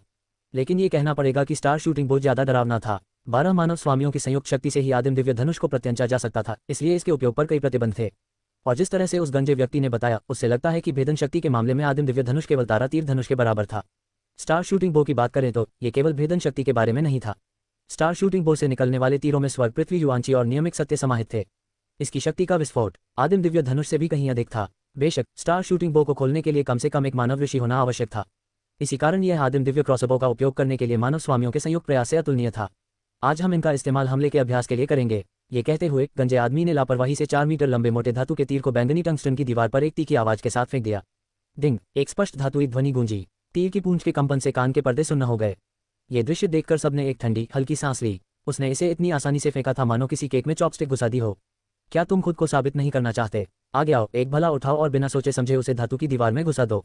घुसाओ और बाहर निकालो। अगर तुम एक आदमी की बुनियादी हरकतें भी नहीं कर सकते तो तुम्हें खुद को नपुंसक बना लेना चाहिए और फिर कभी खुद को आदमी कहने की जहमत मत उठाना। गंजे आदमी ने व्यंग्यपूर्ण और हल्के फुल्के लहजे में यह बात कही। ताया दिव्य साम्राज्य में कई पुरुषों का विवाह 15 वर्ष की आयु में हो जाता था। 14 वर्ष का युवक लड़के लड़की के संबंधों को लेकर संवेदनशील था। वास्तव में उनमें से कई अपने प्रियजनों को अलविदा कह चुके थे, इसीलिए गंजे व्यक्ति के शब्दों से कुछ विशेष भाव उत्पन्न हो जाते थे। इस समय सभी युवक, विशेषकर शुवानवु सेना के बलवान सैनिक, जोश से भर उठे और उत्तेजित हो गए। वे अपनी मर्दांगी साबित करने के लिए बेताब थे। सेना में पुरुषों का वर्चस्व था। हालांकि किंग लुवान वेई जैसी महिला सेनाएं भी थीं, फिर भी कई लोग हठपूर्वक मानते थे कि सेना पुरुषों की ही है। भला पुरुषों पर नपुंसक होने का आरोप कैसे लगाया जा सकता है? उस गंजे आदमी की उनके प्रति अवमानना को कौन सहन कर सकता था? उनमें से कई ने अपनी उंगलियां चटकाईं और हथेलियां रगड़ीं। वे कोशिश करने के लिए बेताब थे मानो वे वाइल्डनेस डिवाइन हॉल और फ्रॉग जंपिंग प्रक्रिया के दौरान खर्च हुई भारी ऊर्जा को भूल गए हों। हालांकि उन्होंने अपनी कुछ ऊर्जा वापस पा ली थी, लेकिन शायद वे ये साबित नहीं कर पाएंगे कि वे पुरुष हैं। प्रशिक्षक किन, मुझे करने दीजिए। देखते हैं कौन इसे सबसे ज्यादा बार अंदर डाल सकता है। धिक्कार है, मैं इसे 100 बार चोदना चाहता हूँ। अगर आप पुरुष हैं तो आपको इसे 100 बार डालना होगा। शुवानवु सेना के कई युवकों ने शोर मचाया। अपनी मर्दांगी का प्रदर्शन करने से बढ़कर और कौन सी बात इन दरिंदों को उत्तेजित कर सकती थी? गंजे आदमी के चेहरे पर एक विचारशील मुस्कान थी। जरूर, जो लोग इसे आजमाना चाहते हैं वे ऊपर आ सकते हैं। तुरंत ही शुवानवु सेना के 8 सदस्य आगे बढ़े। ये लोग धातु के बक्से से प्राइमल एरो निकालने के लिए बेताब थे। लेकिन जैसे ही आदिम तीर उनके हाथों में आया, उनके चेहरे के भाव बदल गए। उस भारीपन और स्पर्श में महसूस होने वाली उस शीतलता ने उन्हें एक निर्मम सच्चाई बता दी। ये तीर उनकी मूल कल्पना से कहीं अधिक भारी था। क्या? विस्मयादिबोधक चिन्ह, प्रश्नवाचक चिन्ह, उद्धरण चिन्ह। शुवानवु सेना के कुछ सदस्यों को पसीना आने लगा। दरअसल अगर यह आदिम तीर सामान्य धातु से भी बना होता तो 4 मीटर की लंबाई और तीर जैसी भुजा की मोटाई के कारण इसका वजन 2000-3000 पाउंड होता। हालांकि प्राइमल एरो विशेष रूप से भारी धातुओं से बनाए गए थे, इसलिए उनका वजन सामान्य धातु से 100 गुना से भी अधिक था। और तीर के लंबे शाफ्ट के कारण तीर का एक सिरा झुक जाता था, जिससे तीर को उठाना और भी मुश्किल हो जाता था। आमतौर पर शुवानवु सेना के ये सदस्य अपनी चरम अवस्था में भी इतने भारी तीर को मुश्किल से उठा पाते थे। लेकिन अब 2 घंटे तक वन्य दिव्य हॉल में रहने और मेढक की तरह कूदने के बाद ऐसा लग रहा था जैसे उन्हें यातना दी गई हो, जिससे वे बुरी तरह थक गए थे। हालांकि उन्होंने कुछ ऊर्जा वापस पा ली थी, लेकिन इतने भारी आदिम तीर को उठाना उनके लिए नामुमकिन था। ऊपर, इसे मेरे लिए खड़ा करो। ये बलवान युवक अपनी पूरी ताकत से चिल्ला रहे थे। उन्होंने अपनी सारी शक्ति लगा दी, दांत पीस लिए, गाल फुला लिए और मानो अपनी आंखें फाड़ डाली हों। चलो जल्दी करो। एक युवक की मांसपेशियां तन गईं और उसके सिर पर केचुए जैसी नस उभर आए। लेकिन उसने चाहे जितनी भी कोशिश की, माथे पर पसीना आने के अलावा कुछ नहीं हुआ। अधिक ताकतवर लोग केवल तीर के शाफ्ट का आधा हिस्सा ही उठा पाए, लेकिन वे प्राइमल एरो को पूरी तरह से नहीं उठा सके। कमजोर लोग, जिन्होंने वाइल्डनेस डिवाइन हॉल में अपनी सारी ऊर्जा समाप्त कर दी थी, उन्हें केवल इतना ही महसूस हुआ कि आदिम तीर बक्से में समा गया है। उन्होंने कितनी भी शक्ति का प्रयोग किया हो, तीर गतिहीन बना रहा। जिनलॉन्ग वेई के सदस्यों समेत आसपास के सभी लोग इस दृश्य को देखकर स्तब्ध रह गए। अध्याय 170। आप अतीत में पालकी वाहक रहे होंगे। ये तो हास्यास्पद है। ये शुवानवु सेना के सदस्य, जिनकी बुद्धि तो मंदबुद्धि है लेकिन शारीरिक शक्ति अच्छी तरह विकसित है, आदिम तीर को उठा तक नहीं सकते, दीवार में छेद करना तो दूर की बात है। एक जिनलॉन्ग वेई योद्धा ने धीमी आवाज में अपनी बात कही। जब से वे ताया दिव्य शहर आए हैं, तब से उन्हें एक के बाद एक प्रशिक्षण को संभालना मुश्किल लग रहा है। प्रशिक्षण बहुत कठिन था। आखिरकार ताया दिव्य शहर में आने के बाद से यह उनका औपचारिक प्रशिक्षण का पहला दिन था। भविष्य में उन्हें लगातार इसी तरह का प्रशिक्षण लेना होगा। यदि वे इसे सहन नहीं कर पाए तो परिणाम भयावह होंगे। लगभग 15 मिनट तक चिल्लाने के बाद शुवानवु सेना के सदस्यों का एक समूह एक एक करके जमीन पर गिर पड़ा। उनके चेहरे लाल हो गए थे। उनकी जीभें मुंह से बाहर निकली हुई थीं। वे सचमुच बहुत थक गए थे। क्या तुम इसे खड़ा कर सकते हो या नहीं? गंजे आदमी ने ताना मारा। उठो। शब्द सुनकर वे सभी शर्मिंदा महसूस करने लगे। पुरुषों के लिए ये कहना वर्जित था कि वे यौन शक्ति खो बैठे हैं, लेकिन अब उनके पास इसका जवाब देने का कोई तरीका नहीं था। मैंने इतने डरपोक लोगों का झुंड कभी नहीं देखा। पहले तो मुझे लगा था कि तुम इसे अंदर नहीं डाल पाओगे, लेकिन अब तो तुम इसे खड़ा भी नहीं कर पा रहे हो। जब तुम इसे खड़ा ही नहीं कर सकते तो इसे रखने का क्या फायदा? इससे अच्छा तो तुम खुद को नपुंसक बना लो, औरत बन जाओ। गंजे आदमी के शब्द सचमुच जहर उगल रहे थे। आगे बढ़े हुए शुभानुभु सेना के सदस्य जमीन में धंसकर छिप जाना चाहते थे। ये बहुत शर्मनाक था। वे अपने पूरे जीवन में कभी इतने शर्मिंदा नहीं हुए थे। एक युवक ने कुछ नाराजगी से कहा, किन प्रशिक्षक किन, ऐसा नहीं है कि हम इसे उठा नहीं सकते, बल्कि यह आदिम तीर बहुत भारी है। प्रशिक्षक किन, आप इसे आसानी से उठा सकते हैं, लेकिन हम अभी युवा हैं। हमने अभी अभी 2 घंटे वन्य दिव्य हॉल में बिताए हैं और भार उठाकर मेढक की तरह उछलकूद की है। हमारी ऊर्जा अभी पूरी तरह से वापस नहीं आई है। बस हमें थोड़ा समय दीजिए। एक बार हमारी ऊर्जा पुनः प्राप्त हो जाए तो इस आदिम तीर को उठाना मुश्किल नहीं होगा। उद्धरण चिन्ह। इशारों इशारों में युवक ये संकेत दे रहा था कि गंजा आदमी अपनी उम्र का फायदा उठाकर उनसे असंभव काम करवा रहा था। युवक की बात सुनकर गंजे आदमी ने एक ऐसी ठंडी निगाह से देखा जिसे पहचानना मुश्किल था। ओह सचमुच। इस जवाब के साथ ही युवक तुरंत चुप हो गया। उसने गंजे आदमी की ओर देखने की हिम्मत नहीं की। इन दिनों हर कोई उस गंजे आदमी के बुरे रवैये के बारे में जानता था, लेकिन वह बेहद ताकतवर था। उसने आदिम तीर को एक चॉपस्टिक की तरह इस्तेमाल किया था। हालांकि ये युवक घमंडी थे, लेकिन उस गंजे आदमी की मौजूदगी में उनमें से कोई भी अपना गुस्सा दिखाने की हिम्मत नहीं करता था। वे सब चुपके से उस गंजे आदमी को बाल्दीकिन कहकर पुकारते थे। तुम बाहर निकलो। गंजे आदमी ने जो कुई की ओर इशारा किया। जो कुई की आंखें चमक उठीं। बाल्दीकिन का उसे बुलाना स्वाभाविक ही था, मानो उसे एक उदाहरण के रूप में इस्तेमाल करना। जो कुई के दिल की धड़कन तेज हो गई। इससे साबित हुआ कि बाल्दीकिन उनकी सराहना करते थे। यह उनके चमकने का समय था। वे निश्चित रूप से असफल नहीं हो सकते थे। जो कुई ने अपनी मुठ्ठियां भींची और टुकड़ी से बाहर निकल गया। जो कुई को यह उम्मीद नहीं थी कि आदिम तीर को हिलाना इतना मुश्किल होगा। वह चाहता था कि उसके अनुयायी इसे उठाएं, लेकिन अपने लड़कों को इसे उठाने में असफल देखकर जो कुई को भी इसकी कठिनाई का एहसास हुआ। उसके लड़कों में से कुछ काफी बलवान थे। हालांकि जो कुई उनसे अधिक बलवान था, लेकिन उसके पास असाधारण शक्ति नहीं थी। इसलिए जो कुई ने अपनी युवांची को पुनः प्राप्त करने का बुद्धिमानीपूर्ण विकल्प चुना। जो कुई को आगे बढ़ते देख शुभानुभु सेना के उद्दंड बच्चे उत्साहित हो उठे। जो कुई उनका बड़ा भाई था और उनमें सबसे बलवान था। वे ऐसा नहीं कर सकते थे, लेकिन जो कुई कर सकता था। अगर जो कुई ऐसा करने में कामयाब हो जाता है तो उन्हें कुछ गर्व भी मिलेगा। कम से कम शुभानुभु सेना का कोई तो ये कह सकता था कि वह एक सच्चा आदमी था। लेकिन इससे पहले कि जो कोई कुछ कर पाता, गंजे आदमी ने एक और व्यक्ति की ओर इशारा किया। और तुम्हें भी। लोगों ने बाल्दीकिन की उंगलियों का पीछा किया, और वह व्यक्ति कोई और नहीं बल्कि यीयुन थी। जब बाल्दीकिन ने यीयुन की ओर इशारा किया तो किसी को आश्चर्य नहीं हुआ। मेढक कूद प्रतियोगिता के दौरान यीयुन ने जो कुई को पीछे छोड़ दिया था और वह वर्तमान में सुर्खियों में था। शुभानुभु सेना के कुछ सदस्य जो कुई को लेकर पूरी तरह आश्वस्त थे, उन्हें यह भी लग रहा था कि जो कुई यीयुन से हार सकते हैं। गंजे आदमी ने यीयुन की ओर अर्थपूर्ण दृष्टि डाली और कहा, बच्चे बाहर निकलो। जो कुई और यीयुन के बीच का अंतर काफी स्पष्ट था। जो कुई की लंबाई लगभग उस गंजे आदमी के बराबर थी। वह तो उस गंजे आदमी से भी ज्यादा हट्टा कट्टा था। दूसरी ओर यीयुन अभी भी 12 साल के बच्चे जैसा दिखता था।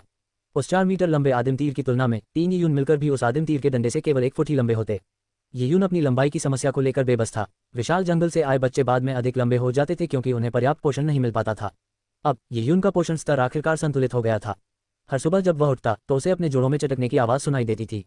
इससे साबित होता था कि उसका शरीर बढ़ रहा है, लेकिन लंबाई बढ़ने में कुछ समय लगता था। एक लड़के को पूरी तरह से विकसित होने में लगभग 2 से 3 साल का समय लगता था। यीयुन टुकड़ी से बाहर निकली और बड़े धातु के बक्से की ओर चल पड़ी। वयस्क व्यक्ति की बांह के बराबर मोटे तीर के शाफ्ट को यीयुन केवल 2 हाथों से ही उठा सकता था, अन्यथा वह अपना संतुलन भी बनाए नहीं रख पाता। गंजे आदमी से नजरें मिलाते हुए यीयुन ने गौर किया कि गंजे आदमी की आंखों में एक अजीब सी चमक थी। जो कुई ने यीयुन की ओर देखा। उसने खुद को प्रेरित किया, इस बार मैं खुद को शर्मिंदा नहीं कर सकता। भाई कुई जाओ, भाई कुई इसे बेरहमी से अंदर डालो। शुभानुभु सेना के भाइयों ने जोर जोर से जयकार की। जो कुई ने अपनी आस्तीनें ऊपर चढ़ाई और अपनी पीठ को स्ट्रेच करने और अपने पैरों और गर्दन को ढीला करने के बाद उसने अपना प्रारंभिक वार्म अप पूरा किया। इसके बाद जो कुई ने घोड़े की मुद्रा अपनाई और अपने दोनों हाथों से आदिम तीर की पूंछ को ऊपर उठाया। अपनी कमर हिलाते हुए उसकी सारी मांसपेशियां तन गईं। इसे मेरे लिए ऊपर उठाओ। जो कुई ने जोर से चिल्लाते हुए आदिम तीर का एक सिरा उठाया और उसे अपने कंधों पर टिका दिया। इसके बाद जो कुई ने तीर के शाफ्ट का दूसरा सिरा धातु के बक्से के कोने पर टिका दिया। उसका शरीर 2 मीटर तक तीर के शाफ्ट पर सरका, जिससे उसके कंधे शाफ्ट के बीचों बीच आ गए। इसी के साथ उसने आदिम तीर को ऊपर उठा लिया। भाई कुई बहुत बढ़िया। ये दृश्य देखकर शुभानुभु सेना के सदस्य उत्तेजना से लाल हो गए, मानो उन्होंने अभी अभी का उत्तेजक पदार्थ खा लिया हो। जो कुई ने सबसे पहले आदिम तीर उठाया। इसे अंदर डालो, इसे अंदर डालो। जानवरों का झुंड जोर से चिल्लाया। जो कुई ने पूरी ताकत से आदिम तीर उठाया और बड़े बड़े कदमों से बैंगनी टंगस्टन की दीवार की ओर दौड़ पड़ा। वह एक जंगली बैल की तरह आगे बढ़ रहा था। धत्तेरे की धातु की एक जोरदार आवाज सुनाई दी और प्राइमल एरो धातु की दीवार से बुरी तरह टकरा गया। ये जो कुई की बाहों और कंधों पर कांप रहा था, जो सुन्न पड़ गए थे। उसे ऐसा लग रहा था जैसे उसका कंधा टूट रहा हो। इससे पहले गंजे आदमी ने कहा था कि बैंगनी टंगस्टन नर्म होता है।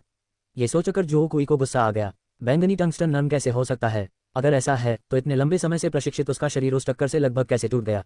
लेकिन नतीजा ठीक ही रहा। बड़ी मुश्किल से ही वह इस आदिम तीर को बैंगनी टंगस्टन की दीवार में गाड़ने में कामयाब हो गया था। तीर का लगभग आधा हिस्सा धातु की दीवार में लगभग आधा फुट की गहराई तक धंसा हुआ था, लेकिन ये गहराई आदिम तीर को धातु की दीवार में मजबूती से टिकाए रखने के लिए अपर्याप्त थी। जैसे ही जो कुई ने अपनी पकड़ ढीली की, आदिम तीर लड़खड़ाकर जमीन पर गिर गया। डिंग डांग। प्राइमल एरो स्कूल के मैदान पर भारी मात्रा में गिरा, जिससे एक कंपन उत्पन्न हुई जो इसके भयावह वजन को प्रदर्शित करती है। भाई कुई एक असली मर्द हैं। शिवानवु सेना के लोग बेहद उत्साहित थे। हालांकि यह स्थिर नहीं था, फिर भी इसे स्थापित कर दिया गया था। जो कुई वह पहला व्यक्ति था जिसने आदिम तीर को उठाया था, और वह व्यक्ति था जिसने बैंगनी टंगस्टन की दीवार पर अपना निशान छोड़ा था। लेकिन फिर भी जो कुई ने भौहें चढ़ाईं। वह परिणाम से खुश नहीं था। गंजे आदमी ने लापरवाही से तीर फेंका था और आदिम तीर मजबूती से उसमें फंस गया था। जब वह तीर उसके पास आया तो उसे अंदर डालना भी मुश्किल हो रहा था। जो कुई ने अनमने ढंग से बाल्डीकिन की ओर देखा और बाल्डीकिन के मूल्यांकन की प्रतीक्षा करने लगा। बाल्डीकिन ने मुस्कुराते हुए जो कुई से कहा, बुरा नहीं। तुमने जिस तरह से धातु का खंभा उठाया वह बहुत ही कुशल था। तुम्हें पता था कि पहले एक सिरा उठाना है, फिर कंधों को खिसकाना है और फिर धातु के खंभे को उठाना है। इस तरह से करने से तुम्हारी काफी ऊर्जा बच गई। मुझे लगता है तुम पहले पालकी उठाने का काम करते रहे होगे। जब बाल्डीकिन ने पहला भाग कहा तो जो कुई को अभी भी प्रशंसा का एहसास हुआ, लेकिन उनके शब्दों के अंतिम भाग ने जो कुई को रुंधे स्वर में रुंधने पर मजबूर कर दिया। सेदान वाहन। जो कुई को बाल्डीकिन का मतलब समझने में थोड़ा समय लगा। वह आदिम तीर चलाने के लिए इस्तेमाल की जाने वाली उसकी मुद्रा का मजाक उड़ा रहा था। आदिम तीर भाले के समान था। भाले से आक्रमण का अभ्यास करते समय आप उसे हाथों में पकड़कर वार करते थे। भला कौन भाले को कंधे पर उठाकर वार करेगा? बाल्डीकिन के मूल्यांकन ने उनके नतीजों को पूरी तरह से ध्वस्त कर दिया था। मैं उद्धरण चिन्ह। जो कुई को दुख हुआ, लेकिन वह खंडन करने में पूरी तरह असमर्थ था। इस समय गंजे आदमी ने यीयुन की ओर मुड़कर कहा, तुम भी कोशिश करो। बाल्डीकिन यीयुन पर नजर रखे हुए था। बाल्डीकिन की उम्मीदें बहुत ऊंची थीं। ताया दिव्य नगरी में इतने वर्षों के बाद बाल्डीकिन ने कई प्रतिभाशाली लोगों को देखा था, सचमुच के प्रतिभाशाली लोगों को। लेकिन इस बार जिंग राज्य से आए 100 लोगों में से बाल्डीकिन उनसे बिल्कुल भी संतुष्ट नहीं थे। अब तक उसने यीयुन पर थोड़ा अधिक ध्यान दिया था। यीयुन ने अपनी सांसों को नियंत्रित किया। इस बार यह विशुद्ध शक्ति की प्रतियोगिता थी, कोई छल कपट नहीं। यीयुन की सबसे बड़ी खूबी उसकी ताकत नहीं थी। बेशक यह उन लोगों की तुलना में था जो जन्म से ही दैवीय शक्ति से संपन्न थे। दूसरों की तुलना में यीयुन की ताकत फिर भी पर्याप्त थी। इसे उतारने में मेरी मदद करो। यीयुन ने अपने कपड़े उतारे और बहते हुए पारे का गाउन निकालकर जू जेंग को दे दिया। ओह, बहता हुआ मरकरी गाउन। कई लोगों ने यीयुन के वस्त्र देखकर एक नज़र में ही उसके बहते पारे के गाउन के स्तर को पहचान लिया। इसका वजन 10 कड़ाही से लेकर 1000 कड़ाही तक भिन्न भिन्न था। जब यीयुन मेढक की तरह उछल कूद कर रहा था तब उसने जाहिर तौर पर बहते पारे का वस्त्र भी पहना हुआ था। लेकिन अगर बहते पारे का वस्त्र 10 कड़ाही के बराबर था तो 250 कड़ाही और उन 10 अतिरिक्त कड़ाही को मिलाकर कुल 260 कड़ाही हो जाती हैं, और यह हास्यास्पद नहीं था। भाई ये सावधान रहें। आप अभी वनवास के दिव्य हॉल से निकले हैं और काफी देर तक मेढक की तरह कूदते रहे हैं। ये तीर हल्का नहीं लग रहा है, कहीं चोट न लग जाए। यीयुन ने जू जेंग को आश्वस्त करते हुए सिर हिलाया। अगर यह शारीरिक क्षमता की परीक्षा होती तो यीयुन अपना बहता हुआ पारा गाउन पहन सकता था, लेकिन शरीर की ताकत की परीक्षा में यीयुन को अपनी पूरी ताकत लगानी पड़ी। अपनी पूरी ताकत का इस्तेमाल करने से भी शायद दूसरों को संतुष्टि न मिले। आज का प्रशिक्षण यीयुन के लिए एक बड़ी चुनौती थी। उसे लगा कि अपनी वर्तमान शक्ति के साथ आदिम तीर को बैंगनी टंगस्टन की दीवार में घुसाना बेहद मुश्किल होगा।